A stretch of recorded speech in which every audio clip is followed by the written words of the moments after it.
Este é mais um programa do Grupo 45 Minutos. Desde 2014, um podcast feito no Nordeste para o Nordeste. Estamos disponíveis em todas as plataformas. Assine o nosso feed no Spotify, no Podcasts da Apple, no Google Podcasts e no Deezer. Para nos seguir nas redes sociais, @podcast45, no Twitter e no Instagram. E se quiser debater os assuntos do programa com a gente no WhatsApp, é só entrar no grupo do Clube 45, apoia.se/podcast45. Muito obrigado pela escolha e pela confiança.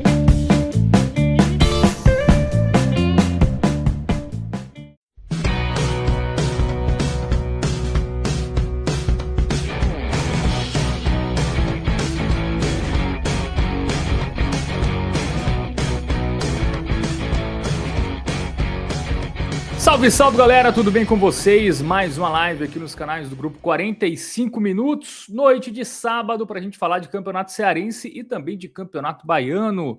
Vamos falar de tricolores nesta noite, começando com Fortaleza 2, Ferroviário 0, né? O Lion está na final do Campeonato Cearense 2026 e vai agora só esperar a confirmação do Ceará, né? Não é possível que o Ceará, depois da vantagem do jogo de ida, não confirme contra o Floresta nesse domingo. Teremos então novamente Clássico Rei na grande decisão. Vamos analisar este jogo de volta da semifinal, o primeiro, né, sem o Barreiro, né, que deixou aí o Fortaleza nos últimos dias.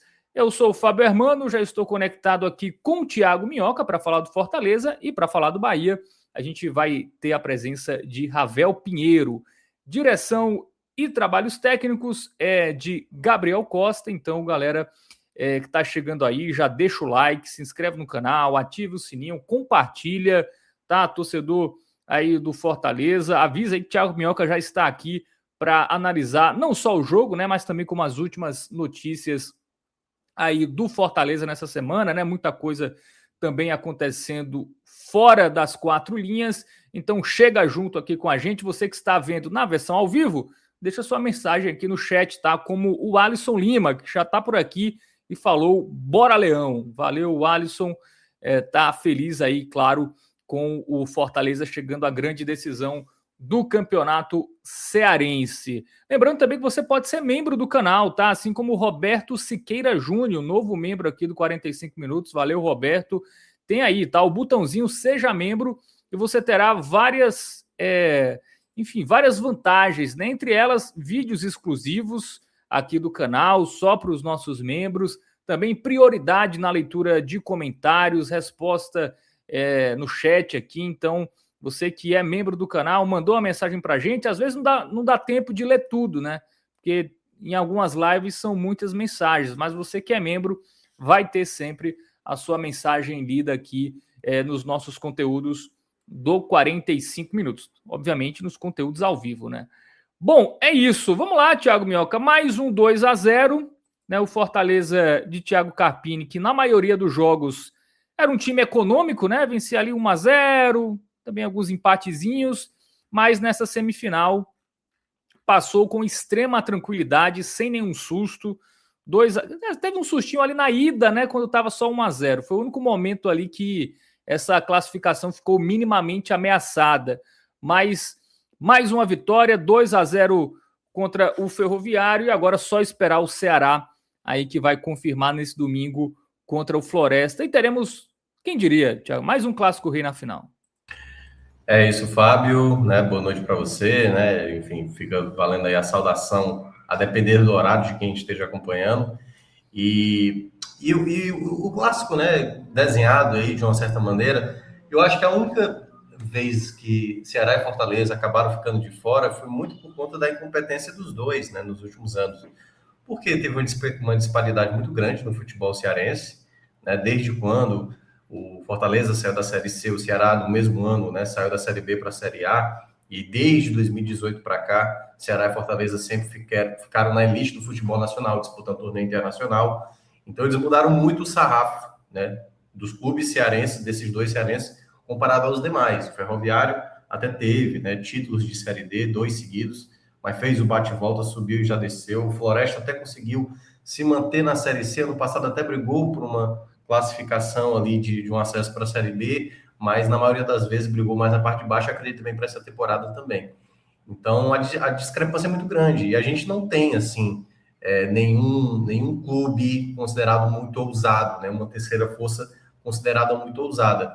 Eu até tinha destacado que o Ferroviário, talvez, né? E aí vai ter essa disputa em terceiro lugar, né? O Ferroviário praticamente já certo aí que é contra o Floresta, uma possibilidade que eu vejo o Ferroviário com mais possibilidade, porque é a equipe que pelo menos faz algum tipo de jogo. Por exemplo, foi goleado pelo Ceará, mas se você olha ali até o primeiro gol do Ceará, o Ferroviário jogava bem a partida, jogava mesmo criando possibilidades, dando trabalho para a defesa alvinegra.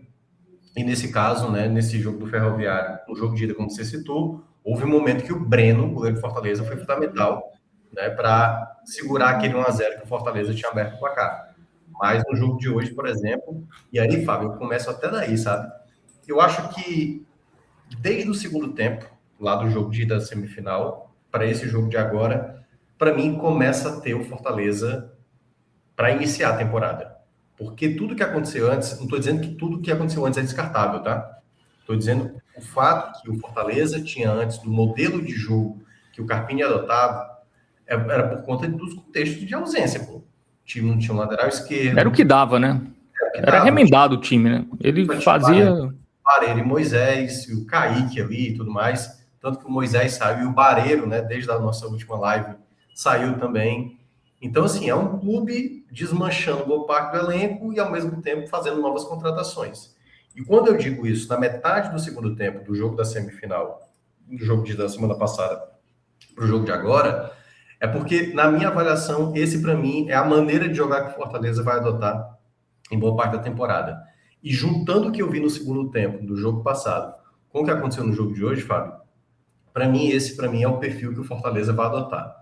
Pode-se, talvez, imaginar ou gerar uma expectativa e uma cobrança de, pô, Fortaleza, pelo orçamento que tem, pelo time que tem, é para dar baile, é para sobrar, é para meter goleada e tudo mais. Eu até acho que pode, tá? Mas o processo do Fortaleza nesse momento é saber como encaixar as peças, porque ainda há dúvidas. Por exemplo, para quem está acompanhando aqui no formato vídeo, seja aqui no ao vivo ou, né, você vendo depois esse programa aqui pelo YouTube, você está vendo a foto do Pochettino. Você garante, Fábio, que daqui a um mês Pochettino estará no Fortaleza? A gente não tem. Não dá para saber.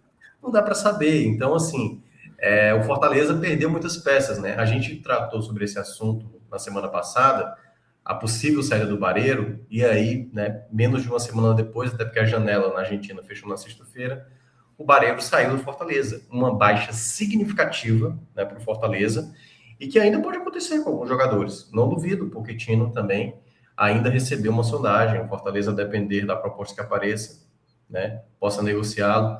Então, todas essas questões, Fábio, ainda é um Fortaleza que a gente analisa de uma maneira, mas no próximo jogo já tem um contexto. O jogo de hoje, por exemplo, só para dar uma noção, entrava o GB, o primeiro jogo dele. O GB se destacou na base do Vasco. Era um nome estabelecido no time principal do Vasco. Tanto que ele participa do primeiro gol, né? Então, muita gente tem desconfiança. Pô, será que o GB vai conseguir dar conta? Aliás, eu acho até que o Fortaleza não vai encontrar um camisa 9 da mesma qualidade do Barreiro. Mas tem que trazer, né? Daqui a pouco ele vai falar sobre essa questão do mercado. Tem que trazer um centroavante que consiga ter uma regularidade, né? Consiga ter um faro para gol, porque, obviamente, pelo orçamento que você tem, você não pode ser tão displicente e não ter um atleta que possa ser fundamental, né? Mesmo a gente olhando o cenário de Série B com centroavantes bem abaixo, né? Quando você olha assim, a concorrência, não tem grandes nomes, né? O Sport está com o Gustavo Coutinho, o do Fortaleza certamente não queria ter o Gustavo Coutinho, o Anselmo Ramon está no Goiás, né? Você tem o Cavani, eu ia falar, o Nicolas, né? Centroavante no Criciúma e tal. Então, assim, quando você olha a concorrência, beleza, é mais abaixo, mas o Fortaleza é uma das equipes que tem capacidade de trazer um bom camisa 9. Daqui a pouco a gente vai falar sobre esse assunto. Então, dito isso, Fábio, a minha explanação de Fortaleza eu acho que a partir de agora a gente começa a fazer uma análise justa do trabalho do Carpini, analisar melhor os atletas, começar a ver as concorrências, perceber quem é o jogador que está mais pronto, qual o jogador que tem que ter mais oportunidade. Muito embora, obviamente, para o jogo de hoje, Fábio, mesmo que tenha sido uma equipe considerada mais próxima do titular, e eu imaginei que o Fortaleza pudesse talvez poupar, porque já na terça-feira vai ter o duelo da Copa do Brasil contra o Maguari, né, a equipe de Pernambuco. Deu para ver nas trocas do segundo tempo que ele também talvez já foi pensando nisso, né? Não optou pelo Priol, foi optando ali por alguns jogadores que não têm, assim, tanta minutagem, como é o caso do Kaique, né? O Lucas Emanuel, o João Lucas, o zagueiro que entrou já na reta final. Então, eu acho que, de uma maneira geral, o trabalho do Carpini vai começando a ter uma cara, e eu acho uma cara interessante para início, tá? É um time que sabe controlar o jogo. Fortaleza vai lá, faz 1-0, dificilmente toma sustos. Os sustos que toma, o time consegue retirar a bola, tá sempre o jogador atento. Quando vai lá, tem a jogada do segundo gol, vai lá e faz o segundo gol, e depois controla o jogo de novo. Eu acho que para o perfil de Série B, Fábio, o desenho desse Fortaleza inicial, eu acho que é o desenho mais próximo de um confiável. Eu sei que pode ser que em alguns momentos pode não dar certo, né? Pode ter alguma coisa aqui e ali faltando. E a partir da terça-feira já vai começar os jogos decisivos. Terça-feira já é um jogo onde você não pode errar, que é a Copa do Brasil. Depois as finais contra o Ceará, né? Na final da Copa do Campeonato Cearense. E aí, caso avance na Copa do Brasil, mais 2 duelos, obviamente, se o Fortaleza for avançando, que vão ser jogos fora de casa, para depois começar, aí sim, a Série B, juntando ali com a Copa do Nordeste. Então, nesse período, eu vejo que o Fortaleza tem muito a mostrar, né? Vai ter muito a que mostrar, mas, pelo menos por esse início, vejo já uma equipe com uma certa confiança, uma certa margem de controle, que, obviamente, a gente vai ver mais à frente contra adversários de mais qualidade, se isso vai ser suficiente ou se vai pedir mais. Muito bem, Thiago Minhoca. Hoje a gente teve um Fortaleza, né? O Carpini até destacou na coletiva, né, que foi a primeira vez que ele conseguiu ali ter um time completo, jogadores de cada posição. Hoje a gente viu um time ali sem tantas improvisações, né, como em outras partidas. Esse time titular de hoje, aí você já pode entrar no jogo, é a cara do pontapé inicial mesmo para as principais competições, Copa do Brasil, Série B, vai ser meio por aí. Claro, tem jogador lesionado, né? O Brits, que certamente deve ser titular desse time, tá fora, mas essa formação, o sistema que ele usou hoje, o esquema tático e as peças que ele escolheu para serem titulares hoje, já é a cara do Fortaleza titular para pelo menos esse início aí de temporada de fato, né? Porque essa primeira parte do Campeonato Cearense foi basicamente uma pré-temporada, né? Para Fortaleza e Ceará. Agora com o elenco já completo, enfim. Quem saiu. Claro que ainda tem jogadores que ainda podem sair, mas a maioria já saíram. Te agrada esse 11 inicial e é isso mesmo que o Carpini deve usar? Ou tem muita briga por posição ainda, na sua visão? Ainda para mim não é os 11 inicial, porque eu vejo o GB mais como reserva hoje, né? Visando a temporada. Eu vejo que o Fortaleza tem que trazer um camisa 9 mesmo, com mais faro para gol, né? Com mais bagagem, com mais rodagem. O GB pode acabar dando certo, mesmo que venha esse camisa 9 potencialmente titular e o GB joga mais, beleza, é momento, o cara vai lá e joga. Mas a gente sabe que o GB é um jogador que ele tem ainda muito a mostrar no futebol dele. Hoje mesmo, acho que ele teve momentos bons, outros momentos não tão bons, daqui a pouco eu vou analisar individualmente ele, mas, no geral, o Fortaleza, na minha avaliação, ainda vai precisar de mais um camisa 9. Agora, para o contexto do estadual, Fábio, eu acho até que para o Fortaleza pesou muito perder o Barreiro, tá? Eu acho que perde muito o Fortaleza nessa final do estadual, né? Tentando voltar a ser campeão estadual com a ausência do Barreiro. Para mim é um peso muito significativo o Fortaleza perder o seu principal jogador, né, desse começo de temporada. O Barreiro é um jogador para bater pênalti, é um jogador que, para muitas vezes resolver uma situação ali, uma bola aérea que ele cabeceia muito bem, briga muito. Então ele tem um estilo de jogo que, olhando para uma final, poderá fazer muita falta. A gente só vai saber realmente nos 180 minutos o quanto o Fortaleza vai conseguir desempenhar, e obviamente os jogadores, mas o fato de não ter o Barreiro, para mim, pesa muito, né, para o Fortaleza, em termos de força, em termos de poderio ofensivo, porque, no caso, o Barreiro, para mim, é um atleta mais completo, né, daquilo que o Fortaleza tinha em mãos e acabou perdendo ao longo dessa semana. No mais, aí fica a dúvida, eu confesso que eu até acho que na cabeça do Carpini isso está um pouco desenhado, tá? Eu acho que o meio de campo dele, jogando um Pochettino, caindo pelos lados, talvez é a maneira como ele enxerga esse Fortaleza. E aí eu acho que eu, em princípio, não pensaria Crispim com um Pochettino, tá? Mas eu acho que ele imagina que essa seja a melhor formação, porque deu para ver hoje o Crispim caindo mais pelo lado direito, né? E aí, às vezes, o Pochettino jogando centralizado, mas algumas vezes ele centralizava, o Pochettino tem essa mobilidade, sabe cair pelos lados. Então, eu ainda não tenho total certeza que essa é a melhor formação desse setor ofensivo, porque muito se especula que o Fortaleza deveria jogar com 2 pontas. Eu até acho, visando o Clássico Rei que se aproxima, não o jogo da terça-feira da Copa do Brasil, que a gente talvez vai ver um Fortaleza preenchendo mais o meio de campo. Não vou duvidar mesmo que ele vá colocar 3 volantes, como ele tinha feito no primeiro Clássico Rei, até porque nesse ponto, em termos de estratégia, funcionou, e para o primeiro jogo, talvez o Fortaleza, né, imaginando como joga o Carpini, a cautela seja o primeiro ponto, onde ele talvez não jogue uma pressão muito grande para o segundo jogo, então é tentar pelo menos um empate ali no primeiro jogo, mas claro, tentando buscar uma vantagem possível. Só que a ideia para mim ainda parte de como vai ajustar, se isso eu imaginando o Fortaleza ideal, os 11 ideal, se de fato esses 2 jogadores que jogam mais abertos, estou imaginando 2 atacantes aqui, só para pegar um exemplo, o Vitinho juntamente com o Luiz Fernando, se esses jogadores eles conseguem dar o equilíbrio ao Fortaleza. Eu sempre cito aqui, já falei diversas vezes, para mim a alma de um time nunca passa apenas por um jogador específico, ou 2 ou 3 atletas. Para mim é o sistema da equipe. Então, por exemplo, Fortaleza, que tem 2 laterais muito agudos, Mailton sobe muito, então dá para ver claramente que o Fuentes guarda mais posição, mas o Fuentes, vez ou outra, ele sobe. Então, como essas compensações dentro de campo vão ser elaboradas ao longo da temporada.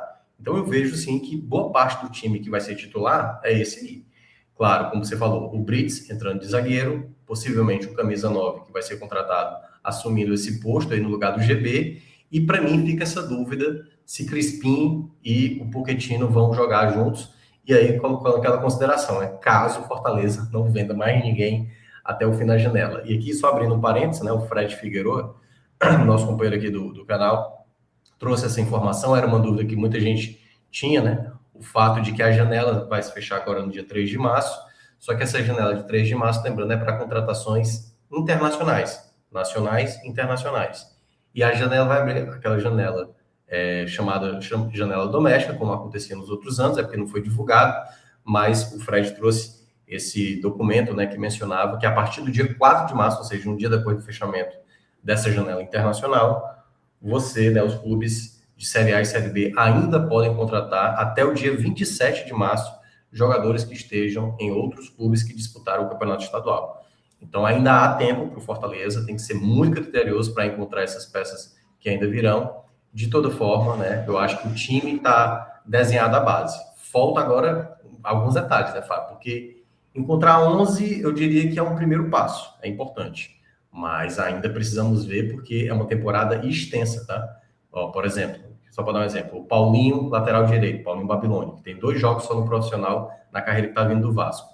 Onde é que o Paulinho vai jogar? Eu achei que ele pudesse jogar hoje. Não deu oportunidade para o Paulinho. Olhar, por exemplo, ali uma outra peça que possa jogar no meio de campo, né? Eu queria ter visto jogos mais minutos do Ronald atuando. O Ronald teve baixa minutagem nesse momento atrás, né, do Pierre e do Sacha, até natural. Então, fica aí algumas questões para a gente observar mais à frente, jogadores que não tiveram tanta minutagem assim nesse início de temporada com o Carpini, mas até então ele está tentando estabelecer, né, que é o que ele mencionou, né? Pela primeira vez ele conseguiu colocar uma formação de time que ele considera ideal, né? Não, talvez especificamente os jogadores ideais, mas aquela formação de time, lateral esquerdo, lateral direito, porque eu acho que o único jogo que ele fez isso foi o primeiro, né? Que foi contra o Ferroviário, no 0-0, que tinha lá Diogo Barbosa jogando de lateral esquerdo e que hoje o Fortaleza não pretende ficar com ele, né? Ainda está tentando negociar. Tem alguns comentários da galera aqui para a gente seguir com a análise do jogo. O Vladimir Gomes, ele pergunta se o GB é esse pouco de hoje, ou está cedo. É um jogo só, né? Difícil. Ele falou que foi pouco do GB? Cara, eu não achei tão pouco, não. Achei até ok, sabe? Assim, por exemplo, ele tem boa estatura, ele briga bem. Eu acho que ele errou alguns passes, assim, algumas jogadas. Mas a jogada do gol, por exemplo, o passe que ele dá para o Sacha, eu senti muita tranquilidade nele, assim, sabe? Porque um centroavante geralmente não tem esse nível de frieza para ver o companheiro, e ele já estava dentro da área. Então, eu acho que o GB não é pouco não, tá? Eu acho que é ok para o nível de Série B. Isso imaginando que o GB vai ser reserva, tá? Vai ser reserva. Agora, se você está esperando que o GB vai ser um cara que vai meter 16 gols, 17 gols na Série B, aí eu acho que quem está avaliando dessa maneira está avaliando um pouco errado. Eu acho que a expectativa é de que é um jogador que ajuda, tá? Agora, sinceramente, assim, daqui a pouco eu vou entrar no mérito dele, assim, eu acho que ele é um jogador ok. E por isso que quando o Fortaleza contratou para ser reserva do Barreiro, eu não achei ruim, não. Achei ok a contratação. Aí, a depender do contexto, até porque o Fortaleza vai ter 18 jogos, e para mim tem que ter um camisa 9 de fato com mais segurança, se até a metade do campeonato, e quando abrir a janela ali, né, depois da 18ª rodada e antes da 19ª rodada, se vê que vai precisar de mais um centroavante, aí traz. Mas eu acho que o GB tá ok. Não acho que é tão pouco, como foi mencionado aí no comentário, mas também não é esse jogador também absurdo e tal. Acho que é um jogador que dá para ser um reserva, pelo menos ok. Muito bem, mais alguns comentários aqui, né? O Dark Pixel lembra que o Fortaleza já jogou muitos jogos e até agora só tomou um gol. Podemos dizer que é a melhor zaga da Série B ou os adversários são muito frágeis? E aí, essa defesa pouco vazada? Ainda é muito realmente cedo. uma defesa pouco vazada ou os adversários também que não ajudaram, não forçaram tanto essa defesa do Fortaleza? O Breno trabalhou muito pouco. O Breno, por exemplo, trabalhou até muito no jogo passado. Talvez tenha sido o jogo que o Fortaleza cometeu mais falhas defensivas.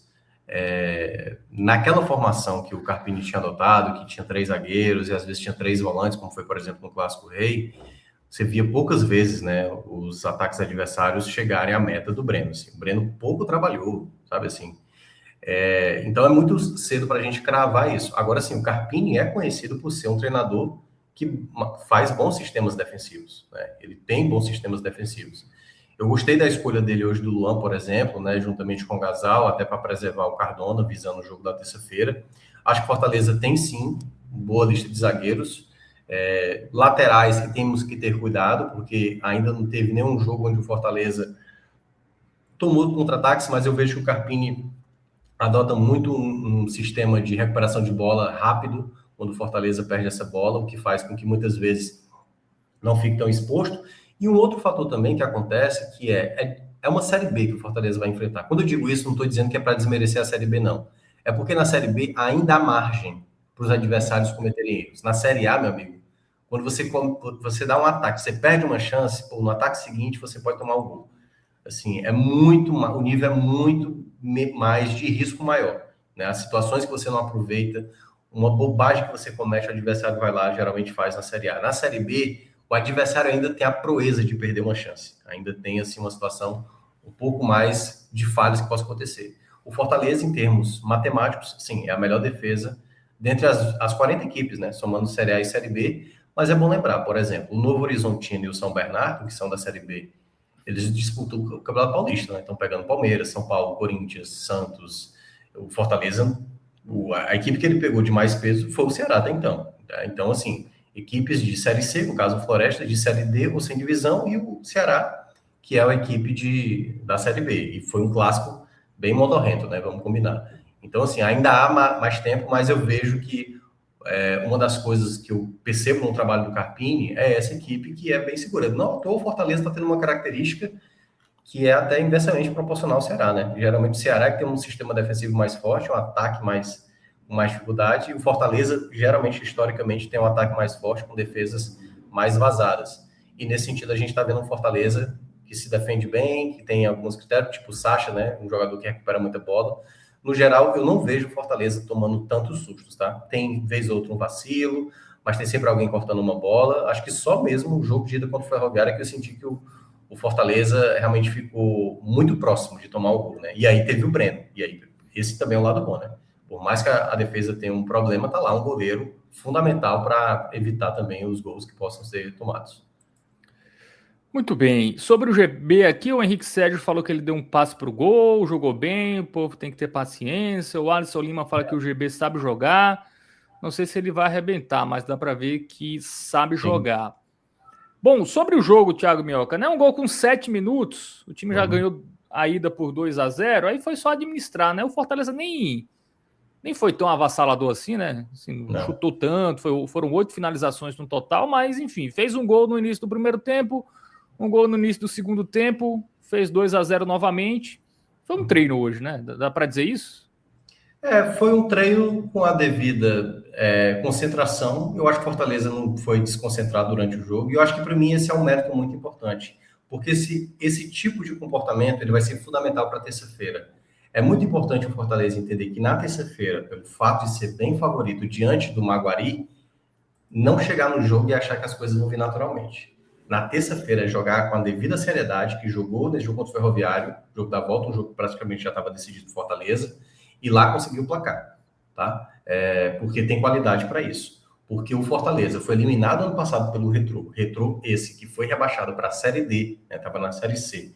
E o Fortaleza, assim, jogando mal como jogou na Arena Pernambuco, né, no jogo do ano passado, ainda teve chance de vencer e não venceu. E no jogo da Arena Castelão também, tamanha superioridade sobre o Retrô e não conseguiu vencer também. A Copa do Brasil, ela não permite qualquer tipo de vacilo, qualquer tipo de desconcentração. Jogadas tranquilas para você ir lá converter, fazer o seu placar, dominar o jogo como o Fortaleza fez no jogo da semana passada, correndo sustos, né? É bom lembrar, no jogo da semifinal, mas no jogo de hoje fez o seu resultado.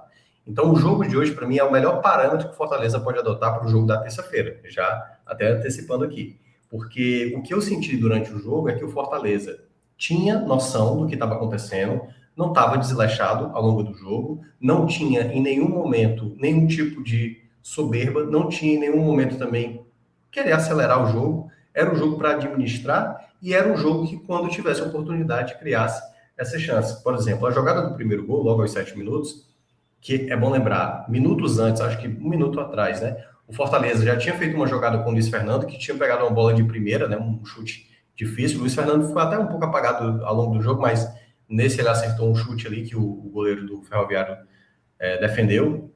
Um chute que também não foi tão no canto. E logo depois, na sequência, que foi um lateral ali do Mailton, que acionou o GB tabelou ali com o Sacha, e aí ele conseguiu ali com muita tranquilidade, que era isso que eu estava dizendo do GB, né? Foi muito tranquilo, muito paciente, né? Tem até a jogada do gol para quem está acompanhando aqui em vídeo. É uma jogada que ele recebe, ó, ele dá um passe, assim, mesmo, com muita consciência, porque boa parte dos centroavantes aí, um centroavante fominha, e ele que estava estreando... Chuta e é bloqueado, não vai nem no gol. Então, assim, essa tranquilidade que o GB teve, ó, ele poderia ter batido no gol, a bola sobrou, ó, do jeito que o centroavante gosta, aí deu um passe no meio, belíssima girada do Sacha, né? Eu costumo sempre elogiar muito o Sacha, eu não entendo como é que tem torcedor que critica o Sacha, e eu entendo que algumas vezes cabe a crítica ao Sacha, tá? Mas eu acho que o Sacha já está entrando, assim, num hall dos grandes nomes do Fortaleza. Se você olha de quando ele chegou em 2022, naquela grande arrancada do Fortaleza, para mim ele foi peça-chave naquela arrancada para sair da lanterna, para chegar na Libertadores, e tantas outras temporadas, no ano passado mesmo também, aliás, ano retrasado, quando o Sacha, né, foi fundamental naquela crescimento que o Fortaleza teve para assumir a ponta da tabela do Brasileirão, e até mesmo ano passado, eu cheguei a falar aqui algumas vezes em programas anteriores que, para mim, o Sacha, dos jogadores de meio de campo, era o jogador que tinha entregado mais, assim, em termos de regularidade. E hoje, assim, é uma coisa que eu sempre observei no Sacha, por mais que ele tecnicamente não seja um jogador muito talentoso, não tem um passe muito qualificado, não é um jogador de drible, mas ele tem uma movimentação que sempre me chamou a atenção, assim, sabe? O nível de movimentação do Sacha, de aparecer dentro da área, de se movimentar. Se ele tivesse mais qualidade, talvez nem no Fortaleza ele tivesse. E na idade que ele tem, então, assim, é absurdo. E a jogada do gol, né? Que ele finge que vai bater, deixa a bola passar para bater ali e fazer 1-0 pro Fortaleza, o que deixava o jogo bem mais tranquilo. Teve um momento que o Ferroviário teve algumas possibilidades, é verdade, mas o Fortaleza teve, para mim, até mais situações mais contundentes ali para fazer o segundo gol, muito embora não foi, assim, uma avalanche de oportunidades, mas teve chances, né? Algumas jogadas ali, teve um cruzamento do Fuentes, que foi ali para tentativa de cabeçada, a defesa do Ferroviário acabou afastando. Acho que se o GB tivesse acreditado um pouco mais. Teve uma outra que foi uma jogada pelo lado direito com o Mailton, um passe muito bom do Pochettino, que ele fez uma inversão, e o Luiz Fernando chegou muito próximo também, um chute mais cruzado. Se fosse um pouco mais aberto, acho que o Luiz Fernando tinha marcado o primeiro gol dele. Então, no primeiro tempo, o Fortaleza nessa, Fábio, sabendo administrar. Era aquele jogo treino que exigia de uma atenção, porque você não podia jogar de maneira desligada, e o Fortaleza foi criando ali possibilidades pontuais. Então, na hora que fosse precisar acelerar, acelerava, uma jogada mais criativa, fazia. Alguns jogadores de maneira mais burocrática, alguns jogadores dando passe, por exemplo, eu acho que teve uma jogada que foi do lado direito, eu acho que ia ter sido dado até impedimento na jogada. Um passe do Crispim na profundidade, eu acho que tinha sido pro Sacha, uma jogada que o Sacha também entrava dentro da área. Acho até que a jogada ia ser dada como irregular, porque a impressão que deu que o Sacha estava em posição de impedimento, o Sacha tentou dar um jogo de corpo ali, estava tão confiante que ele tentou fazer um jogo de corpo para cima do goleiro do Ferroviário, e o goleiro do Ferroviário pegou. Então, o primeiro tempo muito tranquilo, assim, foi um primeiro tempo bem tranquilo do Fortaleza. Teve, acho que uma cabeçada mais perigosa ali do Ferroviário, que a defesa não conseguiu cortar, mas no geral, assim, o Luan fazendo, né, Luan Freitas, conseguiu tirar bola ali, teve umas interceptações que eu também achei bem interessante dele.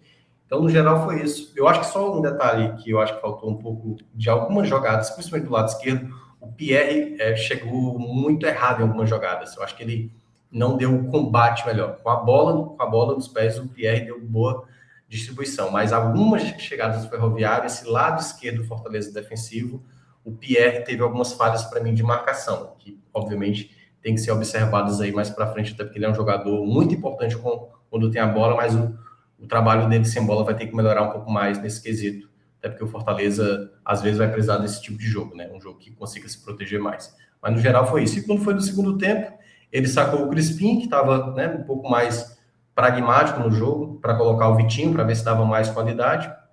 Acho que o Fortaleza, de novo, volta bem também, e aí vem a jogada que, de novo, né, com o Sacha, que realmente veio grande noite, jogada pela direita, tal qual ele tinha feito também no jogo passado, cruzamento que ele faz, ele tinha feito no jogo passado também um passe, né, que tinha sido pro gol do... Oh, meu Deus, agora fugiu agora o nome de quem foi o gol. O primeiro foi do Barreiro, o outro tá fugindo. Mas, de toda forma, o passe que ele tinha dado... Ah, foi pro Vitinho, né, no jogo passado, o gol do Vitinho, isso, que o Vitinho fez... Vitinho. Foi o gol do Vitinho. Ele deu o passe e agora ele deu pro Pochettino uma bola ali na entrada da área, e o Pochettino, né, que finaliza muito bem na entrada da área, fazendo 2-0. Depois ali foram trocas protocolares, acho que até para dar mais oportunidades ali. O caso do João Lucas, o garoto, né, zagueiro, que é do Sub-17, ele tem 16 anos, para ter noção. Entrou ali já na reta final, então deu para ver claramente que o Carpini não queria gastar ninguém, né? Então, assim, já na reta final, já tinha colocado ali o Rodriguinho, né, que jogou mais de meia, o Kaique, que é um jogador que eu acho que não está nos planos do Carpini, né, visando a temporada inteira. Então, acredito que foi mais aí pensando mesmo de preservar as peças para o jogo da terça-feira, onde o Fortaleza vai tentar garantir a classificação aí na Copa do Brasil. Muito bem, vamos para o campinho? Continuar analisando individualmente aí. Mais uma vitória do Fortaleza na temporada. Vamos para o Breno, trabalhou pouco, né? As bolas que vieram também não tão difíceis, né? Pois é, ele teve uma defesa no primeiro tempo, foi uma cabeçada, uma jogada, uma bola sobrada, que o Ferroviário jogou essa bola na área e teve um desvio de cabeça, mas veio no meio do gol e o Breno foi bem tranquilo. Trabalhou pouco mesmo, assim. Eu vou colocar um bem para ele, tá? Assim, no geral, assim. Poderia ser uma análise meio mais pro amarelo, mas vou colocar um bem porque eu acho que ele conseguiu estar atento. Eu acho que é um jogador que também está cada vez mais se identificando com a camisa do Fortaleza. Tem uma postura que eu considero bem importante, assim, de um jogador. Ele comete falhas, né? O gol que o Fortaleza tomou até agora na temporada foi uma falha do Breno, né? Porque ele jogou ali no PV, tava sol, a bola veio, ele não viu nada e tal, porque ele quase tomou um segundo gol na própria partida contra o Iguatu e cometeu aquela falha do jogo do Grêmio. Então, assim, tem torcedor que ainda fica um pouco desconfiado, não passa devida segurança. Eu acho que às vezes o trabalho dele com os pés gera um pouco de risco, assim, mas ele faz o simples, né? Que é jogar essa bola para frente. Mas é um goleiro que eu vejo um bom potencial mesmo, assim, acho que um dos maiores goleiros que o Fortaleza pode ter para essa Série B e, obviamente, pelo salário que ganha, né? Eu acho que o Fortaleza precisa resolver mesmo é a questão do Elton Leite, né? Já que o João Ricardo já está prometido aí para o Corinthians, acho que o Elton Leite aí é um dinheiro aí que o Fortaleza precisa muito aliviar essa folha, precisa tentar encontrar uma forma de emprestar o Elton Leite, de tentar vender, ou, no caso, fazer a rescisão, como está fazendo aí com outros atletas, porque de fato acaba sendo pesado. Mas o Breno fez um jogo ok, fez um jogo bom, as defesas que ele fez no gol não foram tão difíceis, mas saiu bem, não mostrou em nenhum momento de segurança. Então, fica esse jogo bem para o Breno. Muito bem, jogou bem para o Breno, que é jovem ainda, né? 26 anos, enfim, é um goleiro que dá para... Ou se conseguir se valorizar, né? Ser uma boa venda aí. Ele é do Grêmio ainda ou ele está em definitivo? Não, é do Fortaleza. Fortaleza o adquiriu. Acho até que foi uma boa aquisição, porque o Fortaleza estava com goleiros bem velhos, né? Assim, Isso, até um tempo atrás estava com o Fernando Miguel, o João Ricardo, aí teve o Kozlinski, estava com, enfim, o Elton Leite, que é um goleiro mais velho e tal. Eu acho que o Breno está na idade certa, assim, para assumir a meta de um time, né, como o Fortaleza. Né? Agora, claro, né? O Fortaleza tem na sua história aí grandes goleiros, né? Assim, Maisena, João Ricardo, Fabiano, né? Que fez a defesa do tetracampeonato. Então, assim, tem muitos goleiros bons. Eu acho que o Breno tem grande chance de assumir aí e fazer uma boa história com a camisa do Fortaleza. É isso, tempo tem, né? Tá 26 anos ainda. Para goleiro, né? Joga pelo menos uns quase 20, né? Se for que nem o Fábio aí do Fluminense. Tem tempo demais ainda. Tem tempo demais aí. Bom, vamos para a dupla de zaga, né? Hoje, o Gasal com o Luan Freitas. O Luan eu gostei mais do que o Gasal, tá? O Luan, para mim, vai ficar jogou bem. Acho que em alguns momentos ele cometeu uma falha, mas para mim ele jogou muito próximo, assim, de uma grande atuação. O Luan tirou muitas bolas de cabeça. Teve uma bola também que o jogador do Ferroviário ia passar por baixo, ele deu um carrinho ali no tempo certo. É um jogo muito próximo de uma grande atuação do Luan, porque não foi tão exigido, tá? E uma das jogadas que o Ferroviário conseguiu ali, o jogador entrar dentro da área, acho que o Luan perdeu um pouco do time na jogada. Mas eu gostei muito da partida do Luan, assim, das jogadas que foram para ele cortar, ele cortou boa parte delas, bloqueou o chute, teve um chute também que o jogador do Ferroviário acho que já estava dentro da área, ele fechou bem o ângulo ali, a bola bateu em cima dele. Então foi um jogo muito bom, assim, do Luan, assim. Poderia ser um verde até mais forte, tá? Acho até, claro, é a mesma nota do Breno aí, né, nas cores, é porque não tem escala de cores. Mas a dele é muito mais chegando nesse verde mais forte do que a do Breno, né, que vai mais tendendo para o amarelo. Mas o Luan, eu gostei da partida dele. Não é titular na minha avaliação, até porque o Brits, para mim, joga mais. Mas é um jogador que me passa uma segurança. Eu queria ver ele mais vezes, sabe? Comparado, por exemplo, se por acaso o Brits ainda demorar, se fosse já na terça-feira, eu abriria mão do Gasal para ter Luan Freitas junto com o Cardona, né? Porque talvez seja a ideia, né?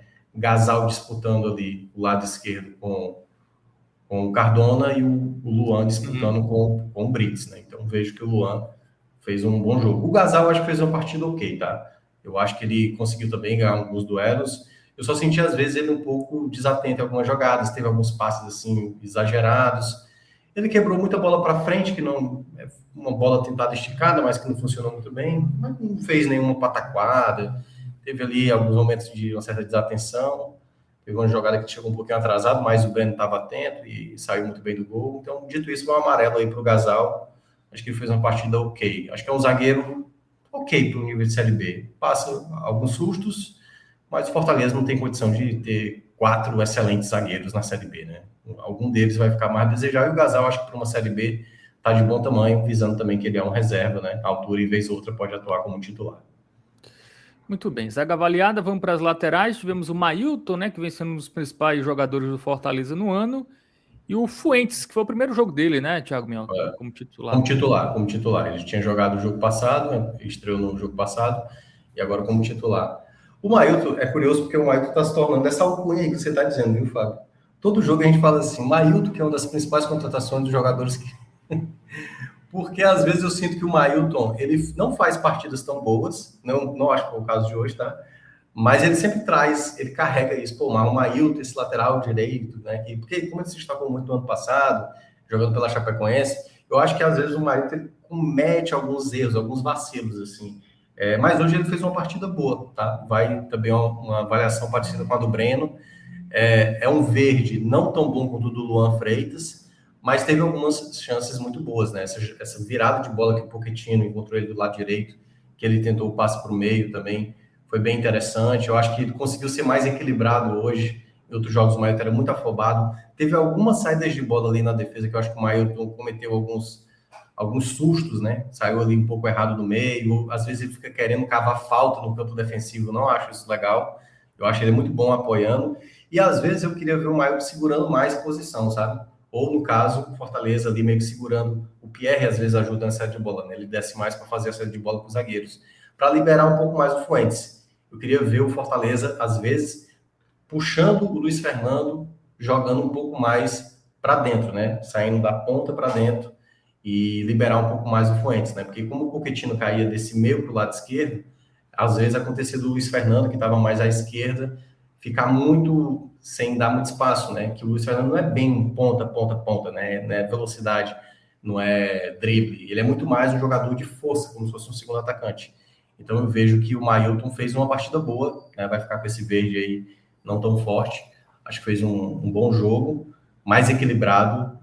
É um jogo que eu espero mais do Mailton, né? Sem muitos erros e um jogo onde ele não fica querendo resolver tudo. Hoje, por exemplo, as bolas paradas, alguns ficaram com o Pochettino, né? O Fuentes também se apresentou em alguns momentos ali para tentar bater a falta. Não ficar essa coisa de tipo Mailton dependência para toda a bola parada, até porque algumas vezes eu acho que ele é muito bom na bola parada, o Mailton, mas às vezes ele quer fazer tudo, né? E eu acho que isso vai se tornando um pouco muito pragmático, né? Até porque o Fortaleza tem vários jogadores com a bola parada, né? Crispim, Pochettino, o próprio Fuentes. Acho que tem muitas peças, o Pierre também. Tem muito jogador para bola parada e o Mailton, que tem uma boa qualidade, pode revezar mais vezes aí com os companheiros. O Fuentes foi um jogador que eu gostei também, tá? Teve alguns erros, teve algumas saídas de bola que ele cometeu erro, teve um passe também que foi mais perigoso, mas quando você olha no geral, teve muita jogada que foi ali nas costas do Fuentes, que ele teve muita segurança, sabe? De saber recuperar a bola, de sair bem jogando ali com os demais companheiros. Eu senti muita segurança dele. Teve jogadas pelo lado esquerdo, né? Esse cruzamento que ele tentou para o GB, que o GB não confiou na jogada. Acho que se ele ataca a bola ali, o GB, o Fuentes teria dado um passe muito bom. Então, tal qual o Mailton também vai ganhar uma nota muito boa, uma nota boa, no caso, né? Não sei se é o verde mais forte, porque de fato fez uma partida bem segura. É muito bom para o Fortaleza saber que tem um lateral esquerdo que passa segurança, né? Um jogador que é da posição, que sabe fazer essa função. Claro, a gente vai ver, ele ainda não atuou num jogo mais relevante que vai encontrar aí exatamente na própria final da Copa do Nordeste e também já no jogo da terça-feira, mas contra o adversário mais frágil, né? Mas o Fuentes, uma boa contratação do Fortaleza, eu considerei, uma boa contratação mesmo que o Fortaleza teve. Bom, seguindo para o meio de campo, né? Sacha, destaque do jogo, né? Com gol e assistência. E aí, foi isso tudo mesmo, a atuação dele? Foi. O Sacha jogou muito, assim, né? Ele pode colocar já o verde mais forte para ele, pode colocar a estrela para ele. É um jogador que dispensa, né? Em termos de disposição dentro de campo, corre muito, luta muito. Hoje até levou um drible ali debaixo das pernas, né? Jogou no Ferroviário, deu um drible debaixo das pernas dele.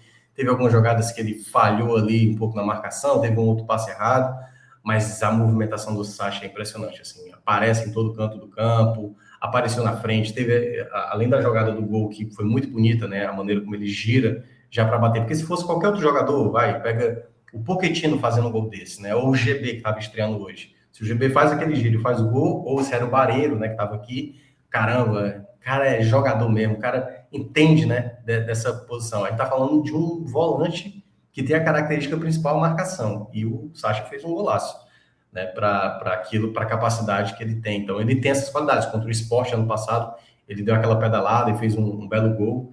E a jogada, né, de novo, tal qual na semana passada, que ele tinha dado o passe para o Vitinho, de novo, ele foi até a ponta direita, fez o cruzamento. Claro que ali não foi aquele cruzamento totalmente consciente, né, ele teve só a noção, tentou jogar ali aquela bola para a área, e ela acabou caindo no pé ali do Pochettino para fazer o gol. Mas fora isso, recuperação de bola. É impressionante como ele sabe fechar espaço, que muitas vezes o Sacha, às vezes, na maioria das vezes, ele rouba a bola, mas quando ele não rouba a bola, ele está fechando espaço para o Pierre, ou para o Mailton, para o outro jogador, né? O próprio Crispim, Pochettino, quando voltava, para ajudar nessa recuperação de bola. Então, para mim, o Sacha é uma peça fundamental. Acho que com o tempo pode ser que outras peças aí apareçam, né? Mas entregar para o Fortaleza a marcação e a qualidade, às vezes, de se apresentar para o ataque, o Sacha oferece isso. Pierre vai ficar com uma partida... Ele teve momentos mais para razoáveis e outros momentos... É porque a marcação do Pierre eu não gostei, tá? Acho que é por isso que eu vou dar um amarelo para ele. Ele com a bola no pé, ele tem muita qualidade. Ele tem uma boa visão de jogo, ele dá boa distribuição muitas vezes, ele consegue ganhar alguns duelos, mas defensivamente o Pierre, às vezes, ele é um pouco desligado, assim, sabe? Algumas jogadas do Ferroviário, se você olha no primeiro tempo, foram jogadas onde o Pierre não foi com a devida imposição que deveria ir, né? Então, assim, faltou um pouco mais para o Pierre se colocar ali de maneira mais firme em algumas jogadas, porque isso, obviamente, em jogos futuros, né, do que virá pela frente aí, até mesmo a final do Campeonato Cearense, ele vai ter que apresentar um desempenho melhor. E não é, quando eu digo isso, não é o desempenho que ele teve durante o Clássico, ele ficar ali feito maluco, ficar dedo na cara do jogador do Ceará, aquelas coisas assim, isso aí, enfim, não convém falar. Ele está falando sobre bola jogada mesmo. Então, acho que o Pierre poderia ter jogado um pouco a mais, na minha avaliação, tá? Eu acho que foi um jogo onde, defensivamente, para mim, ele ficou mais a desejar. No segundo tempo, eu acho que ele normaliza mais, já fazendo um jogo mais seguro, mas vai ficar mais esse puxão de orelha aí, tá? Porque eu acho que o sarrafo do Pierre é mais alto, tá? Eu acho que por esse motivo, para mim, poderia ter apresentado um jogo melhor. Para mim, fez uma partida mais ali, nota 6 mesmo, do que ele geralmente apresenta, que é um sarrafo mais alto. E o Crispim? O Crispim, eu já falei algumas vezes, né? O Crispim tem uma característica de jogo mais burocrático. Eu acho que quando o Fortaleza precisar ter um jogo onde administra mais essa bola, onde vai marcar mais, onde vai fazer talvez um jogo sem ser um time tão agressivo, o Crispim pode funcionar. Aí me paira uma dúvida que é a seguinte: eu não sei o quanto o Fortaleza, nesse momento, funciona melhor, tendo realmente esses 2 meses e um deles caindo pelo lado. Hoje o Crispim, até aí na imagem está centralizado, mas às vezes ele caía mais pelo lado direito, o Pochettino é que centralizava e o Luiz Fernando na esquerda. Então, nessa característica de jogo, é um jogo onde o Fortaleza não tem muita volúpia, não é um ataque alucinante, não é um time que é ataque, ataque, ataque, ataque, ataque. O Crispim tem essa característica de, quando pegar a bola, trabalhar mais com o volante, trabalhar mais com o lateral, com o zagueiro. Ele até deu um bom passe, né? Nessa jogada que saiu ali, uma escapada com o Sacha no primeiro tempo. Ele tem essa qualidade de passe. O que eu acho que falta mais para o Crispim, muitas vezes, é se movimentar melhor durante o campo, sabe? Acho que defensivamente ele ajuda, eu acho que taticamente ele tem um papel importante, mas eu queria ver o Crispim se movimentando mais, arriscando mais de fora da área. Ele é um jogador muito bom para isso. Acho que a bola parada do Crispim também poderia ser uma arma mais importante. O Crispim teve um momento ótimo quando surgiu no Fortaleza, né? Quando apresentou o bom futebol que ele apresentou. Mas, dito isso, vai ficar um regular para ele, tá? Acho que o Crispim fez o jogo da qual ele consegue entregar meio termo, assim, sabe? Acho que poderia... É porque se espera mais do Crispim também, né? Eu acho que talvez a gente não vai ver o Crispim de 2021, né? O Crispim que foi absurdo, né? Não à toa, eleito para muitos o melhor jogador da temporada do futebol cearense de 2021. Mas ele perdeu um pouco isso e talvez tenha sido realmente o ápice dele naquele momento. Para mim tem qualidade, mas dito isso vai ficar com esse razoável, porque muitas vezes é porque o tipo de jogo pode pedir um pouco mais dele. Mas, no geral, tá de bom tamanho. Um amarelo aí, com momentos verdes, às vezes ali um pouco mais de exigência, vai ficar nesse amarelo mesmo. Bom, partindo para o setor ofensivo, né, Luiz Fernando, mais uma vez titular. Como ele foi hoje? Achei tímido, tá? Achei bem tímido hoje o Luiz Fernando. Apesar da finalização que ele tentou ali, foi a primeira boa chance do Fortaleza, que ele pegou uma bola difícil de pegar, né, de primeira. Eu senti ele muito abaixo. Ele ajudou muito defensivamente, né? Taticamente ele ajudou, mas ofensivamente, muita bola que foi para ele não ganhava, ele não prevalecia em cima da marcação. Eu acho que talvez, por enquanto o Fortaleza não encontra um camisa 9, aí que tá, pode ser o GB, tá? Mas o Luiz Fernando talvez vai precisar de mais tempo. Eu acho que ele não tá jogando mal, mas eu acho que ele fez uma partida discreta. Dito isso, eu vou colocar um laranjinha para ele, e eu sei que tá no começo, tá? Eu acho que o Luiz Fernando entrega bem mais. Eu só acho que ele foi muito apático hoje no jogo. Ele não tava com tanta fome, ele não tava prevalecendo, não tava nem conseguindo cavar faltas, né? E nesse ponto o GB conseguiu fazer mais isso, né? O próprio Crispim, por exemplo, chamava mais, assim, algumas vezes conseguia chamar a falta. O Luiz Fernando estava com dificuldade muito grande, assim, de algumas jogadas. Mas vejo um potencial grande, assim, para ele ser peça importante. Só senti que ele estava meio desinteressado no jogo. Acho que faltou um pouco mais de empenho, teve uma chance ali, se ele tivesse antecipado antes ali do chute do Mailton, ele poderia ter feito o primeiro gol dele, mas ainda há a melhorar. É um jogador que tem qualidade aí para se recuperar ao longo da temporada. Pochettino, jogando ali mais ofensivo, fez gol. Os primeiros 30 minutos do Pochettino eu não achei muito bom, não. Eu achei que estava perdendo muita bola, mas aí depois ele começou a aparecer, né? A jogada que eu falei, que ele abre uma bola para o Mailton, tem uma visão de jogo muito bem feita do Pochettino. Você vê também a movimentação dele em alguns momentos, né? Recuperando bola muito bom também. O Pochettino, taticamente, às vezes funciona muito, só que o Pochettino é essa gangorra, né? De fazer uma boa partida, joga duas mal, joga uma mais ou menos, depois joga uma mal, depois joga uma muito boa, depois joga uma excepcional. Então ele tem muito essa variação, o Pochettino. Eu considero uma partida boa do Pochettino, é isso. O começo do jogo dele eu achei um jogo ruim. Depois ele foi crescendo, né? Foi assumindo essa responsabilidade. E eu acho que parte disso foi quando ele começou a descer mais. Ele descia mais para receber essa bola, às vezes até o Sacha adiantava mais, ficava Pierre e Pochettino trabalhando mais essa bola, saindo ali da linha de zaga, e aí o Pochettino começou a aparecer mais, e a jogada do gol, né? Quando teve o passo do Sacha, ele é um dos melhores jogadores de Fortaleza para pegar essa bola na entrada da área. Para mim, o Pochettino é um dos melhores finalizadores de Fortaleza a chute de média distância. Eu acho que se o Fortaleza, e hoje ele é o maior salário do elenco do Fortaleza, é claro que a responsabilidade do Pochettino aumenta, né? Que é tipo assim, Pochettino tem que resolver todo o jogo a partir de agora. Para mim, ele não tem esse perfil. Ele não é um jogador de altas performances por muito tempo. O Pochettino, e até teve, né? Naquela campanha de 2024, ele teve ali um ponto de destaque, ele, Barreiro, né? Tinha muitos gols, que era passe do Pochettino para gol do Barreiro, não, desculpa, para o gol do Lucero. E ele estava vivendo um grande momento, né? Para mim, a grande atuação dele foi contra o Boca Juniors, né? Que ele jogou pra caramba naquele dia. Mas é um jogador que, para você ter no elenco, se o Fortaleza de fato conseguir terminar a temporada com o Pochettino, vai fazer raiva, vai ter partidas aqui que a gente vai analisar negativamente, mas é um jogador que resolve jogo, é um jogador que resolve jogo, dá passe. Então, para mim, é verde para ele, tá? Não o mais forte, é um verdezinho ali de bom jogo para o Pochettino. Ainda tem mais a entregar, mas no geral foi uma boa partida do Pochettino. Melhorou bem depois dos 30 do primeiro tempo.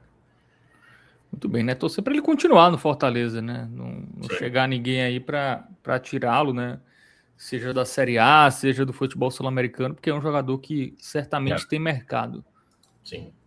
Bom, o GB deu assistência, missão inicial, né? Enquanto não chegar um novo centroavante aí de substituir o Barreiro. Ok, né? Hoje... Eu vejo que foi uma boa partida do GB, tá? Eu vou colocar também tal qual. É um verde aí que não chega no mesmo verde. É o mesmo verde do Pochettino, do Mailton, do Luan Freitas, do Breno, mas ela se assemelha mais a essa do Mailton, a do Breno, um pouco mais abaixo do Fuentes. Porque, assim, o GB, para mim, ele conseguiu mostrar algumas virtudes que eu acho fundamental para um camisa 9, tá? Ele não é tão forte quanto o Barreiro. A bola vem, ele não vai dominar essa bola no peito com tanta facilidade, ajeitar de peito como o Barreiro fazia. Aliás, o Fortaleza, eu acho que dificilmente vai encontrar um jogador assim, tá? Mas o GB, por exemplo, ele briga na parte de cima. E para quem lembra o que era o Lucero ano passado, meu amigo, o GB disputando a bola por cima, mas assim, mais dá de 10 no Lucero, porque o Lucero não conseguia ganhar uma bola por cima. O GB não, o GB luta, briga. O que falta para o GB, eu acho que ainda, que até porque é um garoto ainda, né? Eu acho que ele precisa ser um pouco mais tranquilo, como, por exemplo, ele fez na jogada do gol, pro passe que ele deu para o Sacha. Teve algumas jogadas de contra-ataque ali, jogadas que o Fortaleza partiu para o ataque, que ele errou ali um passe simples, sabe? Ele tentou dar um passe do lado esquerdo, poderia ter trabalhado mais um jogador que vinha de trás, acho que era até o Crispim, ou era o Pochettino. Se ele soltasse, a jogada se desenvolvia. Uma outra que ele foi tentar também fazer uma jogada no meio da área ali, talvez se ele tivesse tocado para receber na frente. Eu acho que o GB tem um potencial para desenvolver um tipo de jogo que é interessante para ele, que é o jogador de um toque na bola. A bola vem, toca de primeira. Eu acho que se ele conseguir aprimorar isso, porque ele é um jogador muito alto, é um jogador que tem um repertório que eu vejo assim para uma melhoria. Então, para esse início, mesmo fazendo algumas ponderações, que é um jogador que ainda vai ter que aprimorar, mas temos que lembrar que é um jogador muito jovem, né? Que está tentando agora, nessa oportunidade de vestir a camisa do Fortaleza na Série B, de, quem sabe, maturar. E aí, pegar um exemplo aqui, o torcedor do Fortaleza vai lembrar, o Gustavo Coutinho, por exemplo, o Fortaleza tentou fazer com ele no time profissional para ver se ele não conseguia render. Não rendeu. Quando ele foi emprestado para outras equipes, ele cresceu na carreira. Por mais que não tenha crescido todo o potencial como algumas pessoas imaginavam. Mas foi no Botafogo da Paraíba, rendeu, foi artilheiro da Série B. Eu acho que se o GB está sendo emprestado para o Fortaleza e ele conseguir fazer aqui um bom rendimento, quando eu digo bom rendimento conseguir entregar uns 9 gols, 10 gols durante essa temporada, 12 gols, eu acho que vai ser de bom tamanho. Né? Fazendo gols importantes, eu acho muito importante. E para mim, a responsabilidade dele, visando as finais do Clássico Rei, ele vai ter que ter uma cabeça muito boa para saber lidar com esse tipo de jogo, né? Porque ele estava lá no Rio de Janeiro, já viveu clássicos cariocas lá, aqui, meu amigo, 2 equipes aqui, meu amigo, quando o cara não prevalece, a cobrança é maior, então ele tem essa missão aí de, no Clássico Rei, tentar aí, quem sabe, fazer o seu primeiro gol, que para ele seria muito bom, né? Fazer um gol logo no Clássico Rei para ele seria a melhor notícia possível. Bom, vamos agora partir para os jogadores que entraram, né? Começando pelo Vitinho, também tivemos Kaique, Rodriguinho, Lucas Emanuel e João Lucas. O Vitinho entrou no segundo tempo, eu acho que fez uma partida discreta, teve algumas jogadas ali, outra e tal, mas foi bem discreto, né? Eu estava falando um pouco do Luiz Fernando, foi um pouco tímido, teve uma jogada até interessante dele, mas eu vou ficar no razoável, tá? Não acho que ele foi um jogador tão danoso, assim, acho que faltou um pouco mais de qualidade, Fortaleza administrou mais no segundo tempo, mas ele deu um pouco mais de amplitude ali pelo lado direito em alguns momentos, mas nada para chamar muita atenção, então o Vitinho vai ficar com esse amarelo. A galera que veio depois, né, os 3 que entraram, o Rodriguinho, eu acho que ele perdeu algumas bolas no meio de campo, eu acho que, não sei, para esse início o Rodriguinho não tem apresentado ainda um futebol, me parece que é um jogador que pode ter dificuldades, tá? Ano passado, quando veio para o Ceará, teve dificuldade para ter sequência, é um jogador que tem que estar muito atento aí para saber se realmente ele vai conseguir ajudar, porque, enfim, tá com baixa minutagem na carreira, tá ganhando essas minutagens aí e vai ter que apresentar muito bem nos treinos, tá? Para conseguir brigar, ou seja, no meio de campo, como ele entrou, né, em um determinado momento do jogo aí, ele até jogou mais ali no meio, o Lucas Emanuel que jogou um pouco mais adiantado, mas dito isso, eu vou colocar um razoável, vai pro Rodriguinho, também não, ainda acho que ele tem que melhorar mais, tá? Acho que vai precisar melhorar mais, não vou pesar tanto na análise não, mas na minha avaliação vai ter que entregar mais bola, vai ter que entregar mais bola. Kaique também, confesso que eu não vi dentro de campo, sinceramente, não vi o Kaique dentro de campo, então vai ficar com razoável, assim, não lembro nada que o Kaique possa ter oferecido, nem de bem nem para mal, honestamente, eu senti o Kaique muito esforçado que tem. Eu acho que a partir de agora, para mim, o Carpini deveria trabalhar mais com jogadores que vão ficar mesmo. O Kaique não tá, na minha avaliação, Fortaleza nem precisa renovar, tá, com o Kaique. Para mim é para estar colocando o Prior, para estar colocando, sabe, outros jogadores do que como o Kaique. O Lucas Emanuel, eu vou chover numa olhada de novo, tá? Vai ser também um razoável para ele, porque também não acho que causou muito impacto, mas, por exemplo, teve uma jogada no primeiro tempo, que até ele estava impedido na jogada e ficou com a sensação ali de pênalti na jogada, mas é um jogador que me parece ainda muito imaturo, cara. Eu já falei isso aqui várias vezes, assim, é um jogador lento, é um jogador que não tem posição, não é dinâmico. E aí, tô falando em termos de idade, tá?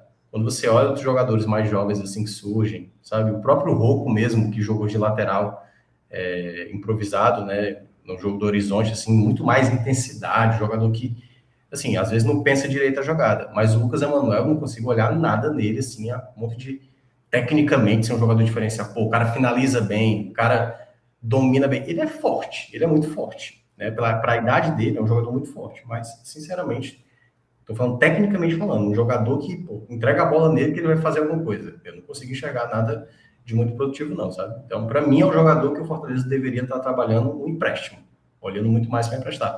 E como deve vir novos nomes, Fábio, né? Que aí está previsto aí só antes de chegar no João Lucas e no Carpini.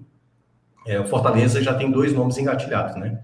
O do Paulo Baia, jogador que deve atuar pelo lado esquerdo, e do Wellington, né? Ambos vindo do Primavera. O Fortaleza ainda está buscando mais um camisa 9 também, que aí o nome do momento está sendo o Mastriani, mas apenas especulação. Mas tanto o Paulo Baia quanto o Wellington são 2 nomes que praticamente já estão muito próximos de serem confirmados. O Fortaleza deve anunciar nos próximos dias, tanto que eles já estão aqui. Eu fiquei sabendo, se eu não me engano, parece que eles já estão aqui em Fortaleza, então pode ser que eles sejam anunciados aí nos próximos dias. O Lucas Braga, que era do Vitória, não passou nos exames, aliás, está vivendo aí uma situação bem surreal, né? O próprio presidente do Vitória falou da questão dele aí. O exame de jogador, foi isso que ele não passou? O exame do jogador que está com problema cardíaco e tudo mais. Então, uma situação aí, enfim, né, complicada, e eu acho que para o Fortaleza foi até bom, tirando até, obviamente, essa questão mais séria do que ele está atravessando, porque o Lucas Braga há muito tempo não jogava bem. Acho que o Fortaleza ganha em trazer jogadores que tem até um perfil mais de Série B, tá? O Lucas Braga tem aquele perfil de jogador de Série A que não entrega nem na Série B. Então, acho que são nomes mais interessantes, mas nomes que eu acho que o Fortaleza ainda vai precisar de fazer camisa 9. E aí também, mais um nome, né? Que esse eu acho que talvez não vá vir para o Fortaleza, que foi sondado também, o Lescano. Esse está mais próximo do futebol paraguaio, já vi notícias de canais de matérias vindo lá do Paraguai, o canal do Gabriel Amaral, nosso companheiro, né, que cobre lá o Fluminense, falou, né, que ele é do Fluminense. O Lescano talvez não venha para o Fortaleza, eu acho que seria um excelente nome para o Fortaleza, mas parece que está indo lá para o Olímpia do Paraguai, então pode ser que não fique também. Voltando de novo para o Campinho, fechando esse parênteses aí sobre novas contratações, o João Lucas, o garoto tem 16 anos, não vai receber nota, né? Fica aí o reconhecimento, pode ser um grande zagueiro aí vindo pela frente, mas é apenas um jogador sub-17, apenas quando eu digo assim, né? Pela idade, né? Muito novo ainda, 16 anos, tem muito a crescer. Foi bom o Carpini ter dado uma minutagem para ele, até porque o jogo já estava resolvido, e conseguiu fazer um joguinho ok ali. Teve ali uns 14 minutos dentro de campo, então foi importante para ele atuar pela primeira vez no time profissional, né? Vamos ver como é que ele vai desenvolver mais aí na base. Deve trabalhar com o Fred, viu? Fred, ex-atacante do Fluminense aí, que hoje é treinador do Sub-20 do Fortaleza. Muito bem. E o Carpini, né, para fechar? Vai ganhar um bem também, tá? Eu acho que para o jogo que o Fortaleza precisava fazer, o Fortaleza não passou tantos sustos, o time foi bem, não dá para fazer elogios rasgados. Eu sei que talvez para o torcedor do Fortaleza, que olha para o orçamento do Fortaleza, que olha tudo que o Fortaleza entregou nos últimos anos, quer ver um time avassalador, quer ver um time fazendo 4-5-0, e principalmente também porque quando você olha para o outro lado, né, no caso o rival, o Ceará está conseguindo fazer essas goleadas, está sendo mais contundente nos seus resultados, né, um time com mais fome, né, o Ceará quando demonstra esses jogos contra os adversários mais frágeis parece ter mais fome, mas para mim o trabalho do Carpini até aqui é um trabalho ok, mesmo um trabalho de ok para bom. Tem algumas questões, eu já apontei aqui em vários jogos, coisas que o Carpini poderia dar mais sequência a alguns jogadores, meio que escantear outros, assim, né? Jogadores que eu acho que não estão no melhor momento, mas não acho que o trabalho dele até aqui é um trabalho ruim. Agora, claro, terça-feira é sem erro, tá? Sem erro, o Fortaleza precisa garantir essa classificação e depois o outro final de semana, já para os primeiros 90 minutos da final do Campeonato Cearense, né? Tentar fazer um algo a mais, né? Tentar quebrar essa escrita aí de 11 jogos sem o Fortaleza vencer o Ceará, que é o que, para ele, seria a melhor notícia possível, né, para esse início de temporada. Muito bem, então avaliação positiva também para o Carpini, né? O melhor em campo ficou aí para o Lucas Sacha, com um gol e uma assistência. Fortaleza que volta a campo, né? Copa do Brasil, meio de semana, e no domingo, o outro, né? Final, primeiro jogo contra o Ceará, né? Que deve confirmar aí contra o Floresta a classificação neste domingo. O primeiro jogo vai ser aonde, Thiago Minhoca? Depende do resultado. Não, os dois jogos da final do Cearense vão ser no Castelão, né? Ah, mas o mando... Ah, o mando, o Fortaleza, nesse momento, assumiu a melhor campanha. Se o Ceará empatar amanhã ou vencer amanhã, o Ceará vai ter a melhor campanha no geral. Então, o primeiro mando seria do Fortaleza e o mando do jogo da volta seria do Ceará. E aí, só para explicar, né, para quem não sabe... Mas é meio a meio a torcida, né? A diferença é o setor prêmio, o setor ali das cabines da imprensa, que aí você tem a maioria... aliás, que é da torcida que é mandante. No caso, hoje seria a do Ceará jogando o primeiro jogo e a do Fortaleza jogando o segundo jogo. Se o Ceará perder amanhã, aí o primeiro jogo vai ser do mando do Ceará e o segundo jogo, o mando do Fortaleza. Mas acredito que a tendência mesmo é que o primeiro jogo seja com o mando do Fortaleza e o mando do jogo da volta seja para o Ceará. Mas lembrando, né, que na terça tem Copa do Brasil contra o Maguari, aquele jogo que é sempre uma casca de banana, né? Enfim. Vários times já caíram aí nessa fase, na história, contra times inferiores. Então é bom abrir o olho, né? Porque se cai para o Maguari, se não tinha crise, começa a ter, né, Thiago Mel? Então, isso, exatamente. É bom o Fortaleza cumprir aí a sua missão jogando em casa, né? Isso. Tô olhando aqui, teve um jogo aqui hoje no estadual que foi 11-0, viu? Qual jogo? Foi São Raimundo e Atlético de Roraima, foi isso? Atlético de Roraima, 11-0. Beleza. Se investigar aí esse jogo aí... É do Samichaldi aí, talvez. Enfim. A galera aí. Mas muito bem. Valeu, Thiago Mel. Um abraço para você. Você estará aqui para Ceará e Floresta ou ele é o Fontinelli? Não, ele é o Fontinelli. Amanhã estarei acompanhando o jogo, mas não farei live. Muito bem. Então, um ótimo final de semana para você. Até a próxima, Thiago Minhoca. Um abraço. Vamos falar de outro tricolor agora. Falar do esquadrão do Bahia. Ravel Pinheiro já está por aqui. Tela trocada, porque para cumprir tabela, na última rodada da primeira fase do Campeonato Baiano, o Bahia venceu mais uma vez, mais um triunfo, 4-2 contra o Atlético de Alagoinhas, né? Mais um jogo onde o Bahia faz muitos gols, mas levou 2 gols do Lanterna, hein? Isso aí não pode, né, Ravel Pinheiro? Tomar 2 gols do Lanterna, tudo bem, estava ganhando já. Mas, enfim, 4-2, mais um passeio no parque aí do Bahia no campeonato estadual, mas todo mundo está pensando na Libertadores, né? Como é, Ravel Pinheiro, ver um jogo pensando em outro? Pois é, meu amigo Fábio. Boa noite para você, para todo mundo que já está aqui ao vivo, para quem está consumindo depois também. Reforço aquele velho pedido, deixa o like, se inscreva no nosso canal e ative as notificações. Um abraço também para Gabriel, que está na direção dessa live. É um sentimento, Fábio, que o torcedor do Bahia tem passado algumas vezes assim nessa temporada, porque todo jogo do Campeonato Baiano tem sido tratado de uma maneira bem secundária, né? Esse mais do que nunca, obviamente, pela decisão importante que o Bahia tem aí para enfrentar o O'Higgins e tentar se classificar para a próxima fase da Libertadores. Mas o Campeonato Baiano, de um modo geral, tem sido tratado de uma maneira bem segundo plano mesmo, assim, como um laboratório para dar ritmo aos atletas, para oportunizar os jovens garotos aí, né? E mesmo assim, já que a gente está falando da última rodada do campeonato, antes de entrar propriamente na partida, fazer aqui um panorama geral. Nessa competição especificamente, onde o Bahia praticamente não usou titulares assim com frequência, né? Só teve um jogo ali com titulares mesmo, né? Todo o restante foi mesclando bastante, rodando elenco, dando minuto para todo mundo. O Bahia faz 9 jogos, 7 triunfos, 2 empates, muitos gols, 26 gols marcados. A defesa realmente foi um ponto aí de chamar a atenção, né? Tomou bastante gols, mas assim, o saldo de gol do Bahia é melhor do que o segundo melhor ataque da competição. Então, o poderio ofensivo é algo a ser destacado, né? Mesmo tomando ali 9 gols, né?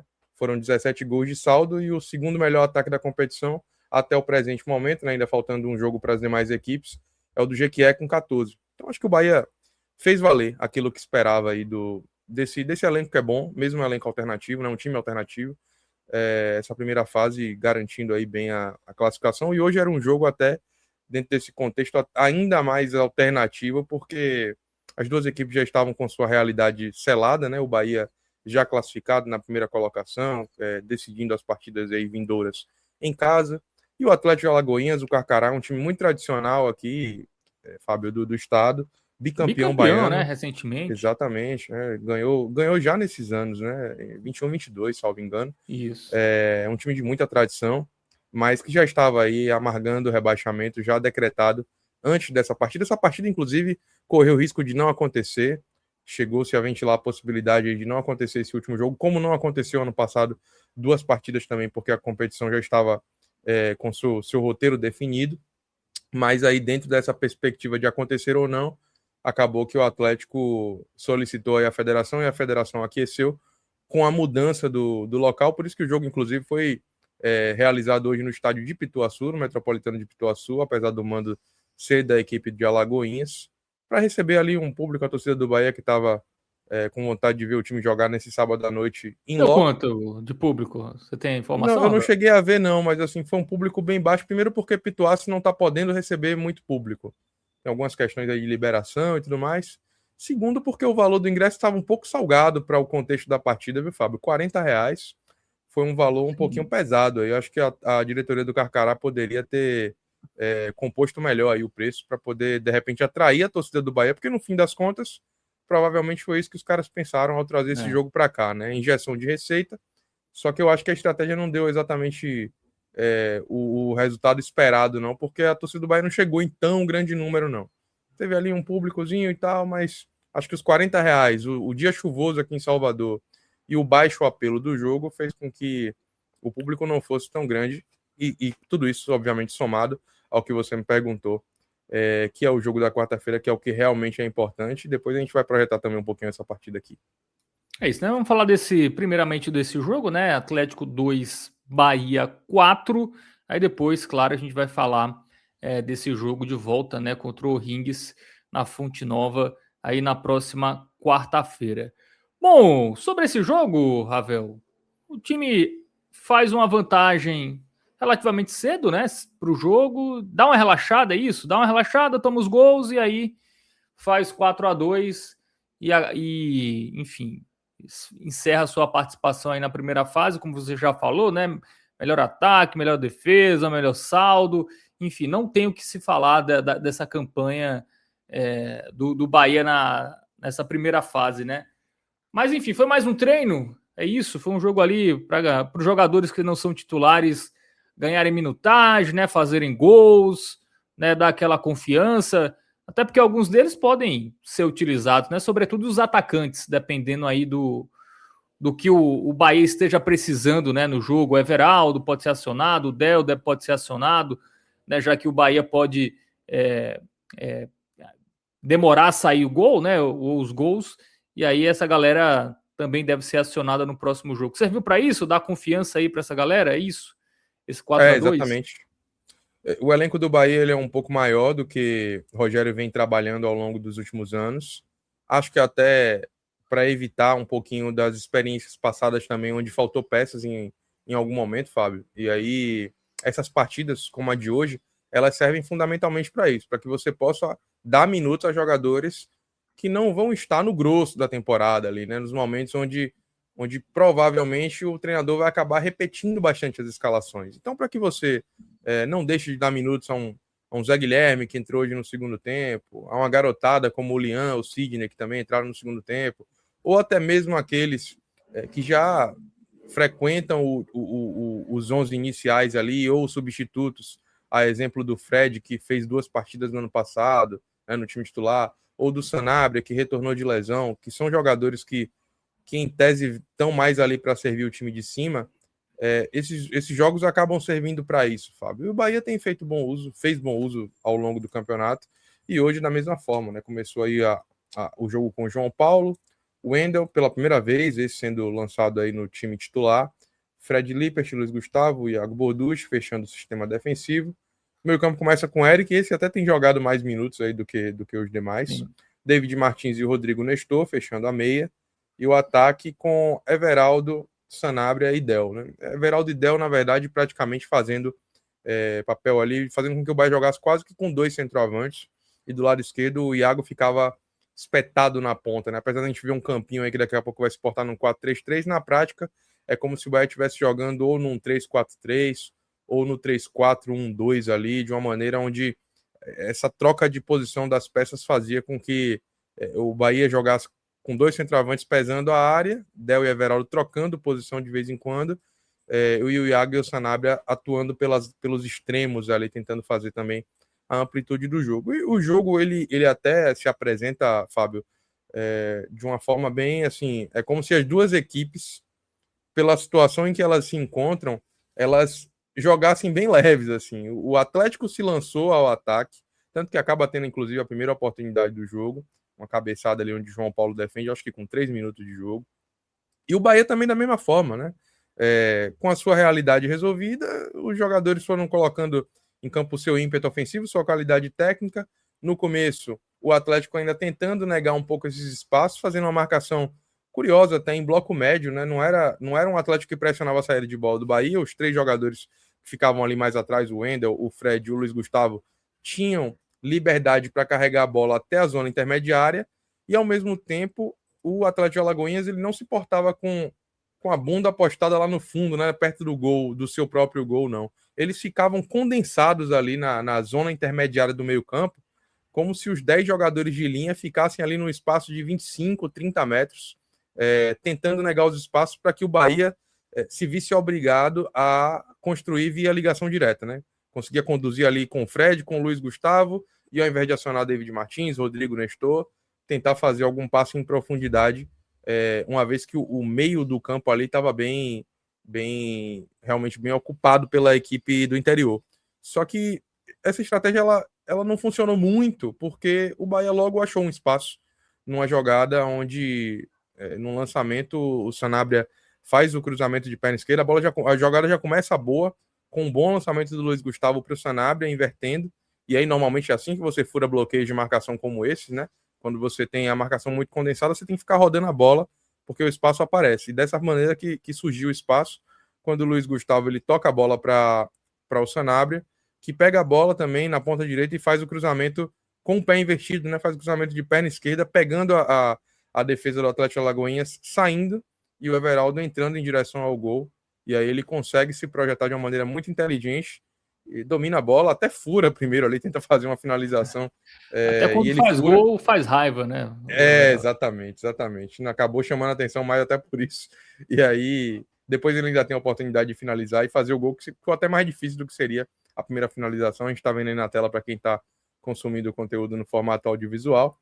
E aí esse gol, ele dá a tranquilidade necessária para que o Bahia continue, né, conduzindo o seu jogo da forma como gostaria que fosse, né?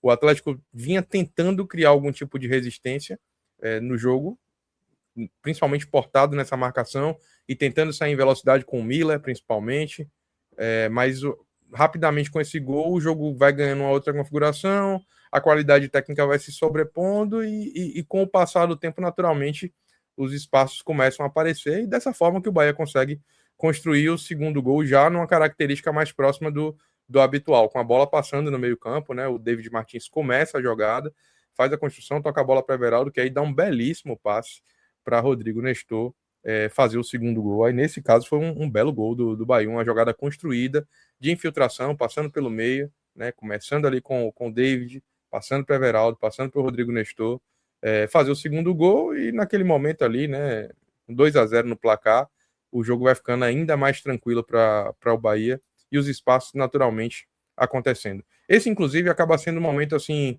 que o Atlético acaba passando sua maior dificuldade no jogo, porque o jogo até então ele estava ali, né, o Atlético tentando fazer alguma coisa, tentando negar espaço ao Bahia, com 2-0 dá uma desestabilizada, mais ou menos ali, não lembro se foi antes do segundo ou depois do segundo gol. Teve até um princípio de confusão ali entre o Sanabria e alguns jogadores do Atlético de Alagoinhas.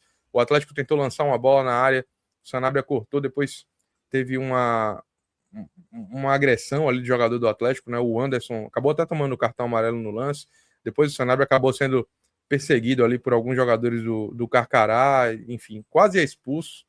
O negócio foi meio complicado ali, a arbitragem tentou contemporizar, mas como eu disse, assim, nesse momento o Atlético se desestabilizou, e foi assim que o Bahia acabou chegando ao terceiro e quarto gols, ainda no primeiro tempo, né? Na verdade, o terceiro gol ainda no primeiro tempo, né? Isso, quando num cruzamento do Rodrigo Nestor, o Eric, dentro de uma característica que aparece muito, ele cabeceia ali no primeiro pau e consegue fazer o gol, que, tipo assim, 3-0, ali o placar já estava praticamente sacramentado, né? O Bahia conseguia, a partir dali, jogar ainda mais num ritmo mais de gerenciar mesmo, de administrar. Belo cruzamento de Rodrigo Nestor e a cabeçada de Eric dentro da sua característica. Então esse terceiro gol aí fez com que o Bahia levasse o jogo em banho-maria dali por diante, e no segundo tempo principalmente, Fábio, porque logo no intervalo o Rogério já promove a entrada do Lian no jogo, né?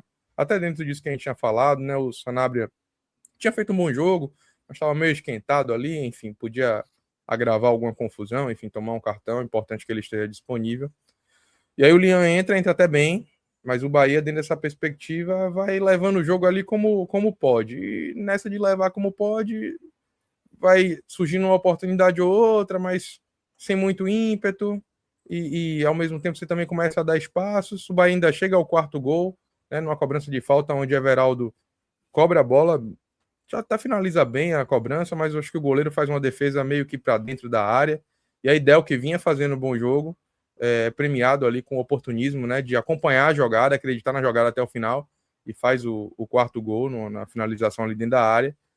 Esse quarto gol praticamente faz com que o Bahia desligue as turbinas, Fábio, assim, porque, como eu disse, né, se já estava meio que levando o jogo em banho-maria, a partir do quarto gol o Rogério promove as substituições para entrar aí a garotada ainda mais dentro do jogo, né? O Sidney, o Jota, que não vinha tendo oportunidades depois da lesão, João Andrade, o próprio Zé Guilherme na lateral. O Zé Guilherme ele entra até a partir de um capítulo à parte, assim, né? Que foi uma falha bizonha de Iago Borducci, aquilo que você tinha falado também em relação ao Everaldo. Tem jogadores que não se ajudam, né?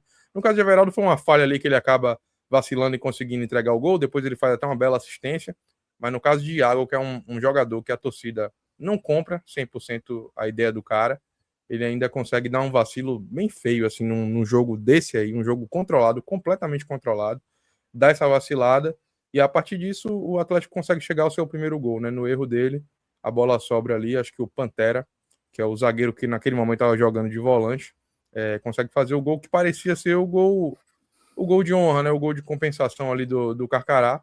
Só que ainda deu tempo de, nessa do Bahia levar o jogo muito, muito, muito desligado. Ainda deu tempo do Atlético Alagoinhas fazer o segundo gol, numa cobrança de escanteio, onde o Everson acaba subindo sozinho.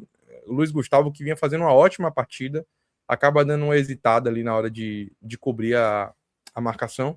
E nessa de não subir junto, ele cabeceia inapelavelmente para João Paulo, que nada pôde fazer. João Paulo que fez boas defesas no jogo de hoje, né? Não teve culpa em nenhum dos dois gols que o Bahia sofreu. Os dois, assim, acabou sendo mais desatenção, com falhas individuais, mas muito dentro dessa perspectiva do que eu estou dizendo aqui sobre o Bahia já saber que, tipo assim, com 4-0 no placar ali, dificilmente sofreria um empate ou revés no placar. Então, tinha feito o necessário para ficar à frente, depois deu uma dormida. Os próprios jogadores que entraram depois são jogadores que também têm uma qualidade técnica um pouco abaixo, ainda precisam terminar aí sua formação. O exemplo do João Andrade foi apagadinho no jogo. O Sidney até entrou bem, né, dentro desse contexto. Mas o 4-2 ele acabou servindo mais para o que as equipes entregaram em campo. O Bahia com muita técnica dentro do comparativo em relação ao time de Alagoinhas, jogando leve, e o Atlético de Alagoinhas, que infelizmente não venceu nenhuma partida no campeonato, apenas 3 pontos, 3 empates, 6 derrotas. Até é um time que tentou, né, jogou honestamente hoje, diante das suas possibilidades, e agora vai se preparar para a Copa do Brasil e para a Série D, que são as competições que o Carcará vai jogar ainda esse ano, mas que precisa ter um elenco melhor servido para poder conseguir jogar essas competições. Enquanto o Bahia vai se preocupar com o jogo de quarta-feira, que com toda certeza é aquilo que está reverberando mais nos corredores da cidade tricolor durante essa semana e vai reverberar para o próprio torcedor, assim como as manifestações hoje na arquibancada foram muito dentro dessa linha. Vários momentos ali os torcedores cantaram, entoaram cânticos ali direcionados à partida de quarta-feira, fazendo a sinalização de que o pensamento, a mentalidade do torcedor está voltada para esse jogo, que os atletas precisam estar cientes dessa responsabilidade, e estão. Mas o Bahia conseguiu fechar bem aí essa primeira fase do Campeonato Baiano e segue agora para os seus próximos compromissos, Fábio. Pois é, né? Mais um triunfo do Bahia, tranquilo, né? Teve a cochilada no segundo tempo. Além dos gols, teve uma que acho que o Jota, né, tira ali em cima da linha, e teve uma saída errada também que o João Paulo faz uma defesa, né? Não lembro o jogador que perde a bola e o Atlético recupera, finaliza e o João Paulo faz a defesa. Foram alguns sustos, né? Acho que foi o Luiz Gustavo. Isso. O Dade da Lima fala que a defesa do Bahia, seja reserva ou titular, são ruins de posicionamento e não inspiram confiança. É um estresse essa zaga. E aí é para isso tudo? Eu acho que as falhas capitais em momentos assim do jogo, que o jogo tá assim, não tá exigindo esse nível de dificuldade, sabe? Não é como se o adversário tivesse em cima. É o Bahia que se coloca nessa condição, que faz com que o Dade da Lima acabe tecendo esse comentário no sentido de dizer que ela não passa confiança justamente por isso. Assim, chega em determinado momento que você pensa que ela vai entregar, vai, como a gente costuma falar aqui nos babas da Bahia, dar o leite, porque sempre dá essa vaciladinha, né, essa hesitadinha, até quando vai bem.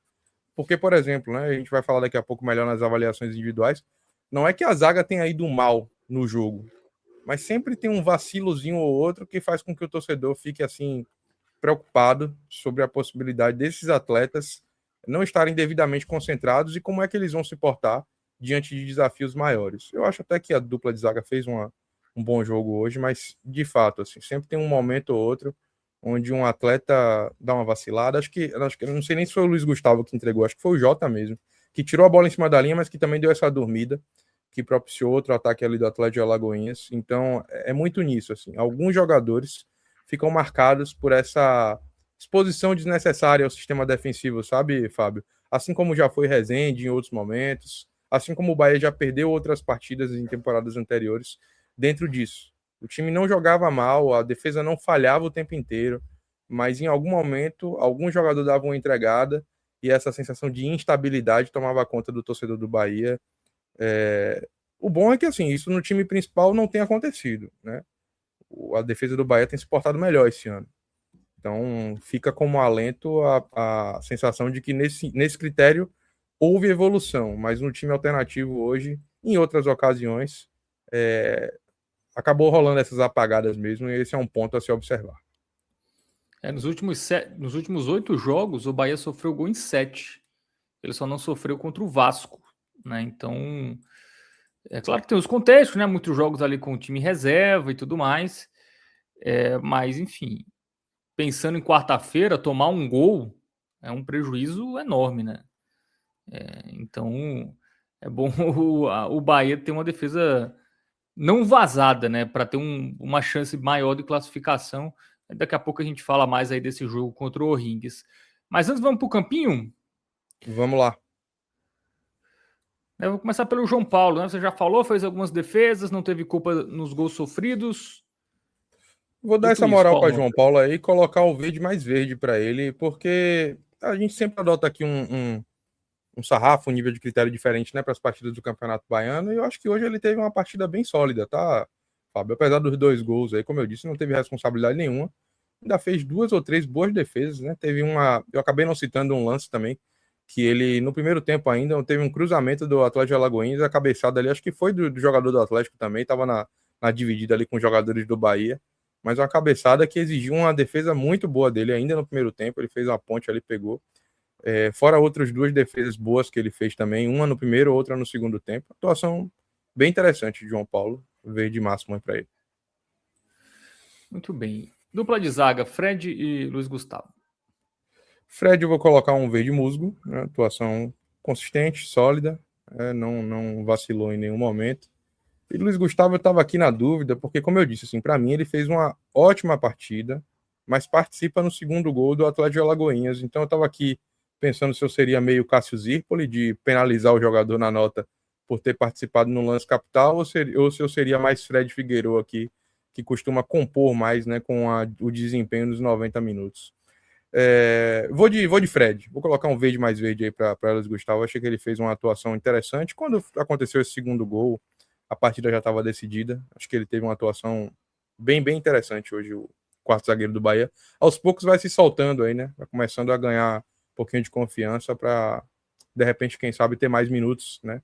A zaga do Bahia, por exemplo, do time principal nesse momento, Fábio, não conta com Canu nem com David Duarte, né? Por isso o Gabriel Xavier foi titular. Então, de repente, é uma oportunidade para que esses garotos aí possam estar pelo menos entre os relacionados aí para os jogos mais importantes no curto prazo. Muito bem, vamos seguir aqui, né? Vamos para os laterais, o Wendel e Borducci, né? Que deu uma vacilada ali em um dos gols do Atlético. Vamos lá, o Wendel eu vou colocar um razoável.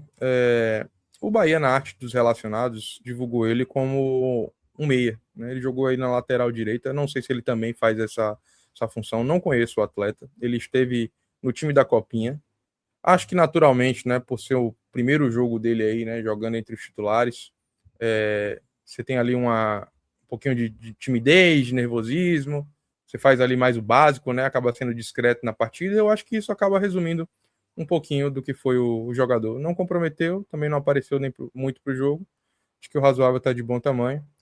E Iago Borducci, assim, pela digital dele no lance do primeiro gol do Atlético de Alagoinhas, vai de jogou mal. Vou dar um laranja aí para ele, porque é um jogador que, dentre os que estão aí, seguramente está entre os 5 que mais podem ser acionados no time principal, tá? É um jogador que, em razão das necessidades e da mudança de configuração do time, a gente espera mais, né? É um jogador que pode entregar mais, ou que deveria entregar mais, pelo menos. E no Bahia sempre dá essas osciladas, né? Quando vai ganhando a confiança, acontece algum lance para a gente se lembrar que Iago é Iago. E aí hoje ele acabou entregando. É por isso que a gente vai colocar um laranjinha para ele. Muito bem, defesa avaliada. Vamos para o meio, né? Tivemos Eric, que fez gol, o Rodrigo Nestor também, e o David Martins. Eric, vamos de verde musgo, uma atuação sólida, né? Consistente. Vou fazer a única observação aqui, não é relacionada necessariamente ao desempenho do atleta, mas eu acho que ele está jogando minuto demais, né? Já tinha jogado muitos minutos na partida anterior ao jogo contra o Higgins, aí foi titular por escolha de Rogério Ceni no lugar de Everton Ribeiro. Hoje, acabou saindo com 30 minutos, é verdade, mas hoje também jogou aí por mais de 1 hora, então, não sei, acho que esse atleta aí é um cara que também é útil para o time de cima, né, o time principal. Me surpreendeu um pouco ele ter jogado tanto tempo. Acho que até pelo contexto do jogo, talvez pudesse ter saído no intervalo, mas atuou bem, espero que ele esteja bem fisicamente aí, que essa conta não seja cobrada. Tá? A única observação em relação a isso, fez um bom jogo. David Martins também vai nessa linha, verde musgo, acho que no primeiro tempo ele apareceu bem ali no começo, tentando fazer algumas boas jogadas, principalmente depois do primeiro gol do Bahia. No começo do segundo tempo ele deu uma apagada, mas aí em seguida voltou a aparecer, protagonizando alguns passos, algumas jogadas ali, mais pelo lado esquerdo dessa vez. No começo ele estava ali um pouco na direita, depois caía para a esquerda, no segundo tempo ele cai um pouco mais para a esquerda, com a entrada do Jota em campo, e aí acaba aparecendo mais para o jogo. Acho que ele fez um jogo bom, dentro dessa perspectiva do que pode ser a partida de hoje. E Rodrigo Nestor, eu vou de verde máximo aí. Fez um belo gol, deu uma boa assistência, acho que teve uma atuação interessante. Acho que a atuação de Rodrigo Nestor, inclusive hoje, como um cara que consegue rodar o jogo, cadenciar a bola, fazer um passe como ele deu para Eric, mais uma vez me faz pensar que ele deveria ter sido titular no jogo da quarta passada. Espero que o Bahia consiga render bem com o Everton Ribeiro de volta, afinal de contas é um craque, mas não posso também deixar de lamentar que ele poderia ter sido titular para que a gente pudesse ter pelo menos um jogador que se aproximasse mais das características de Everton Ribeiro, e eu acho que hoje ele foi esse cara nesse time, né? Um cara que conseguiu rodar a bola, fazer alguns bons passes, deu assistência, finalizou bem, e por isso a atuação dele foi muito boa. Muito bem, partindo para o ataque, Sanabria jogou 45 minutos. Sanabria, verde musgo, teve uma atuação ok, uma atuação boa.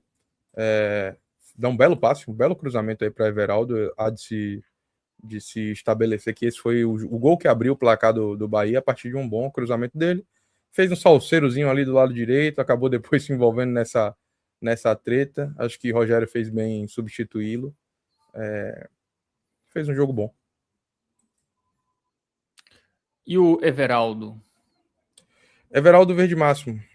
Participa de na verdade 3, né, dos 4 gols do jogo. O primeiro ele faz, o segundo ele dá assistência, e o quarto gol ele cobra a falta. Então teve uma atuação interessante. Everaldo é aquele jogador que precisa conquistar o coração de parte da torcida, até porque, de fato, né, quando você pensa num projeto da magnitude que hoje o Bahia faz parte, tem-se muita expectativa de nomes que possam elevar o Bahia de patamar. Everaldo chegou, já fez um jogo bom, depois um jogo não tão bom, hoje fez uma boa atuação. Espero que ele possa ser útil aí, porque provavelmente será evocado em várias partidas até que a janela do meio do ano se abra, né? E é importante que ele possa dar o nível de contribuição que ele deu hoje em jogos maiores. Então, fica essa observação também, mas hoje ele fez uma ótima partida.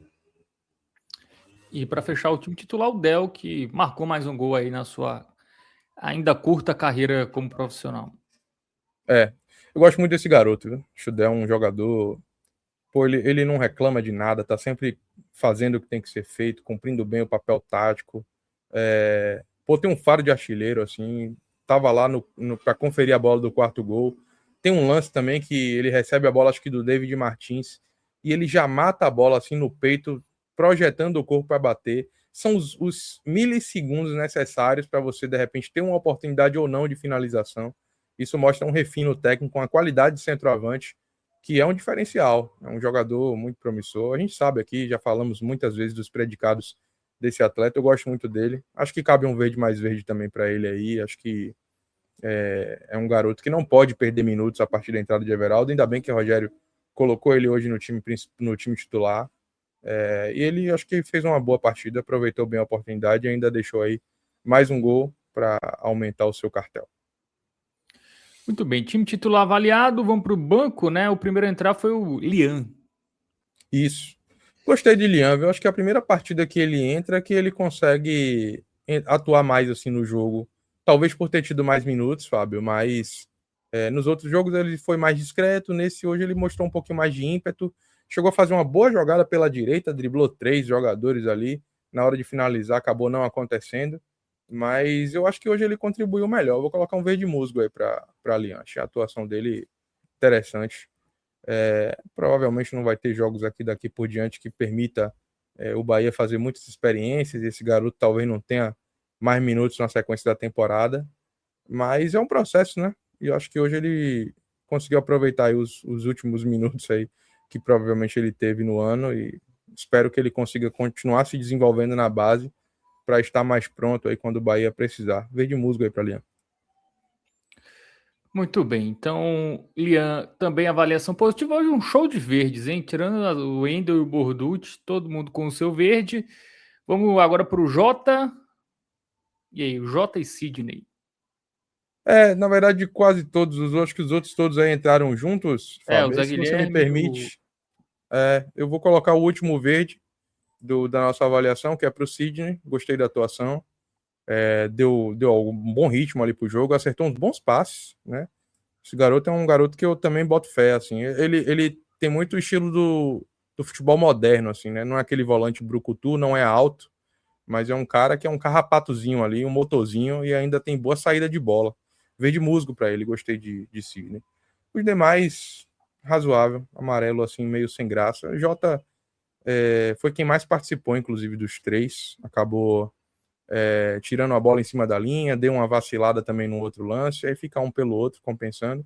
João Andrade ainda tímido, ainda é um jogador que não demonstra ainda, né, preparação suficiente para poder jogar no time de cima, e esse até é um jogador, se não me engano, o João Andrade já está estourando a idade da base aí, então não sei se o Bahia vai conseguir aproveitar esse atleta, mas não aproveitou. Acho que o João Andrade de todos aí não foi o que acabou sendo o que não aproveitou tanto os minutos que ele teve nesse início do ano. Ele que começou o ano na Copinha, depois veio para esse time e acabou não aproveitando tanto. E o Zé Guilherme, acho que a maior participação dele no jogo foi num cruzamento que ele deu ali, que seria mais um gol do Bahia, acho que seria mais um gol de Del, mas a arbitragem acabou invalidando um lance que foi bem ajustado, inclusive. Eu não consegui ter certeza, Fábio, se foi impedimento ou não. Mas tirando esse lance, descrição total na partida, então razoável para ele. De um modo geral, o Bahia fez uma boa partida, né? E esses jogadores acabaram entrando mais num contexto até de definição da peleja. Muito bem, então todo mundo avaliado. Para fechar, o Rogério Ceni, imagine que também seja verde, né? Como a maioria dos jogadores. Verde, assim, o contexto dessa partida praticamente obriga a gente a colocar uma avaliação positiva. Acho que o Bahia fez um jogo razoável. Então, dentro dessa perspectiva de aproveitar, no caso, né, de concentração 90 minutos, colocar um verde musgo aí para ele, porque o sarrafo é um pouquinho mais baixo, né? Então, o nível de exigência, melhor dizendo, e o sarrafo alto, né? Então, verde musgo aí para ele. O time jogou razoável para bem, né? O adversário muito frágil. Acho que ele conseguiu fazer tudo o que tinha que ser feito ali. Hoje não temos o que falar, e não só elogios ao trabalho de Rogério Ceni hoje. E o melhor em campo? Estrelinha vai para quem? Vai para Everaldo, né? Como eu já tinha antecipado aqui, participou em 3 dos 4 gols, acaba recebendo aí a estrelinha de melhor em campo. Com menções honrosas ao primeiro tempo de Rodrigo Nestor, gostei bastante. A atuação de Del também foi legal, eu gostei. Gostei também do jogo de Luiz Gustavo, apesar de ter participado ali diretamente no lance do segundo gol do Carcará. E João Paulo, que teve uma atuação segura, né? A gente que também tem expectativas sobre o que vai ser João Paulo, o empréstimo dele termina no meio do ano. Esses 4 jogadores foram bem, né? 5 jogadores foram bem, e Everaldo o melhor deles. Muito bem, então Everaldo eleito melhor em campo, deixou o golzinho, né? Nesta noite lá contra a equipe do Atlético de Alagoinhas. O Bahia agora que aguarda, né, a definição da primeira fase, que será neste domingo, para saber o seu adversário, né? Jogo único na semana que vem. Detalhe curioso, Fábio. Todas as equipes, do 2º ao 9º colocado, ainda disputam algo na competição. O 9º colocado, que hoje está na zona de rebaixamento, ainda pode se classificar para a próxima fase, que é o Barcelona de Ilhéus. Começou ganhando alguns jogos, depois acabou depois acabou perdendo vários em sequência. Mas o Barcelona tem 9 pontos, né? E pra gente ter uma ideia, o terceiro colocado hoje, o Jequié, tem 11. Então, eu não sei aqui se nos confrontos diretos ele ainda tem possibilidade de classificação, acredito que sim, mas o miolo ali da tabela acabou ficando bem concentrado, né? Tirando o Vitória, que tem 13 pontos, a gente tem 2 equipes com 11, 2 com 10 e 3 equipes com 9 pontos. Então amanhã essa rodada vai ser decisiva para o que vai acontecer no campeonato, a última vaga do rebaixamento, as 3 vagas que estão sobrando ainda para o semifinal e final. Tendência é que o Vitória se classifique, vai enfrentar o Galícia, também jogando em Salvador, e aí tem mais 2 equipes do interior aí brigando por essas outras 2 vagas, e pelo menos uma que ainda vai ser rebaixada para fechar esse contexto. E como a gente já falou aqui também, o Bahia decide o seu jogo da semifinal e eventual final jogando com o mando de campo. O Barcelona tem chance, tá? Ele vai jogar contra o Jequié. Se ele vencer, ele já pega a posição do Jequié, pelo menos. Aí o Galícia pega o Vitória. O Galícia deve perder ou no máximo empatar. Então o Barcelona também passaria. Aí tem o jogo Bahia de Feira e Jacuipense. Esse jogo teria que dar empate, tá? Um desses 2 jogos aqui, Porto e Juazeirense, Jacuipense e Bahia de Feira, teria que dar empate, tá? Para ele ter chance. Então ainda tem, é uma combinação longa aí de resultados, mas não impossível. Então até o time que hoje está sendo rebaixado amanhã pode entrar no G4 e jogar a fase final aí do Campeonato Baiano. Realmente está tudo embolado. Então não temos a menor ideia de quem será o adversário do Bahia na próxima fase. Muitas opções. Hoje está sendo o Porto, né? Que é o 4º colocado, mas isso aí pode mudar muito nessa última rodada. Pode ser até o Vitória, né? Se o Vitória vacilar, né, cair ali para a 4ª colocação, é improvável, de fato, mas matematicamente também tem essa possibilidade, mas deve ser algum time ali do interior, né? Porto, Jequié, Juazeirense, Bahia, Barcelona, enfim, deve ser um desses adversários aí do esquadrão na próxima fase, que deve ir com time reserva, né? Porque, quer dizer, vamos ver, né? Tem que saber se ele passa pelo O'Rings, né? Se ele passar, ele vai focar no outro mata-mata, né, Ravel? Então vai jogar a semifinal com reserva. Projetando aqui já esse jogo de quarta-feira e fazendo o enlace dele com a semifinal do Campeonato Baiano, todas as atenções do Bahia estão voltadas para esse jogo. É natural que seja tratado com essa importância mesmo. O Bahia tem obrigação de passar a próxima fase da Libertadores, de vencer o O'Higgins, né, e aí enfrentar o vencedor de Tolima ou Deportivo Táchira, né, que são os adversários que vão se enfrentar também, para ver quem vai pegar Bahia ou O'Higgins. Esperamos que seja o Bahia, e o Bahia de fato tem essa responsabilidade de fazer um jogo muito melhor na próxima quarta-feira aqui em Salvador, né, diante de sua torcida, onde o Bahia costuma ir bem, onde o Bahia costuma jogar bem. O ano do Bahia é um bom ano, né? Essa atuação da última quarta-feira é uma exceção, né? Uma exceção terrível, é verdade, mas uma exceção diante de tudo que o Bahia já apresentou. Então, todas as atenções estão voltadas para essa partida. O Bahia é favorito, não só tem a obrigação, como de fato é favorito, é mais time, né? Para vencer, para passar e, consequentemente, avançar a próxima fase, que aí minimamente daria a garantia de um calendário aí de competição internacional para o Bahia, seja sul-americana ou fase de grupos da Libertadores, né? Então, todas as atenções voltadas para esse jogo aí, que está na tela, está terça-feira, mas na verdade é quarta-feira, dia 25 às 19 horas. Passando, aí naturalmente você tem mais uma vez a atenção dividida aí entre Campeonato Brasileiro, que vai ter seus jogos adiados, né, naturalmente, em razão desse avançar de fase, e a semifinal do Campeonato Baiano, onde o Bahia deve ir com um time reserva, né? Time próximo do que entrou em campo hoje, que é um time suficientemente forte para vencer a maioria absoluta dos seus adversários no Campeonato Baiano. Talvez fosse mais complicado vencer o Vitória, né, em razão de ser um clássico, naturalmente, né, mas como não é provável que Bahia e Vitória já se enfrentem nessa semifinal, acredito, Fábio, que seja um jogo que o Bahia dê para administrar dentro dessa perspectiva de calendário, entrando com um time reserva para enfrentar alguns dos adversários do interior. Infelizmente, esse ano aqui a gente fala pela força, né? Torcendo pela força do nosso futebol local. O Campeonato Baiano desse ano não apresentou nenhuma terceira força evidente, assim, nenhum time que tenha de fato desbancado, ou dado testa para para a dupla Bavi. Eu acho que quem melhor se aproximou disso nesse momento não está nem na zona de classificação, que é a Jacuipense. Eu acho que a Jacuipense vai se classificar, mas assim, também não o suficiente para imaginar que o time reserva do Bahia não seja forte o suficiente ou favorito para se classificar, mesmo que o adversário seja a Jacupa. Então, dá para administrar com o time reserva. O Bahia tem a responsabilidade também de conseguir compor com o Campeonato Baiano e se classificar para a próxima fase. Então, o roteiro é esse. É o Bahia tirar o peso, a pressão, a responsabilidade dessa fase eliminatória, apagar a má impressão que ficou desse jogo de quarta, Fábio, tendo uma boa atuação, vencendo, convencendo, se classificando, e depois jogar o Campeonato Baiano com a importância e a atenção que ele deve ser dada, sem desgaste, sem prejudicar o planejamento sob o ponto de vista mais abrangente, né? 2026 como um todo, e ainda assim com condições totais de se classificar para disputar mais uma final e correr atrás do seu 52º título. É isso, né? O Bahia vai ter a volta do Everton Ribeiro, importante, né? Eu acho que sem ele ficaria muito mais difícil. Ficou muito claro, né, que ele fez falta aí no jogo da quarta. E algo surpreendente é que o O'Rings jogou hoje, tá? Pelo Campeonato Chileno. Ele foi com todo o time titular. Ele perdeu do Colo-Colo por 1-0.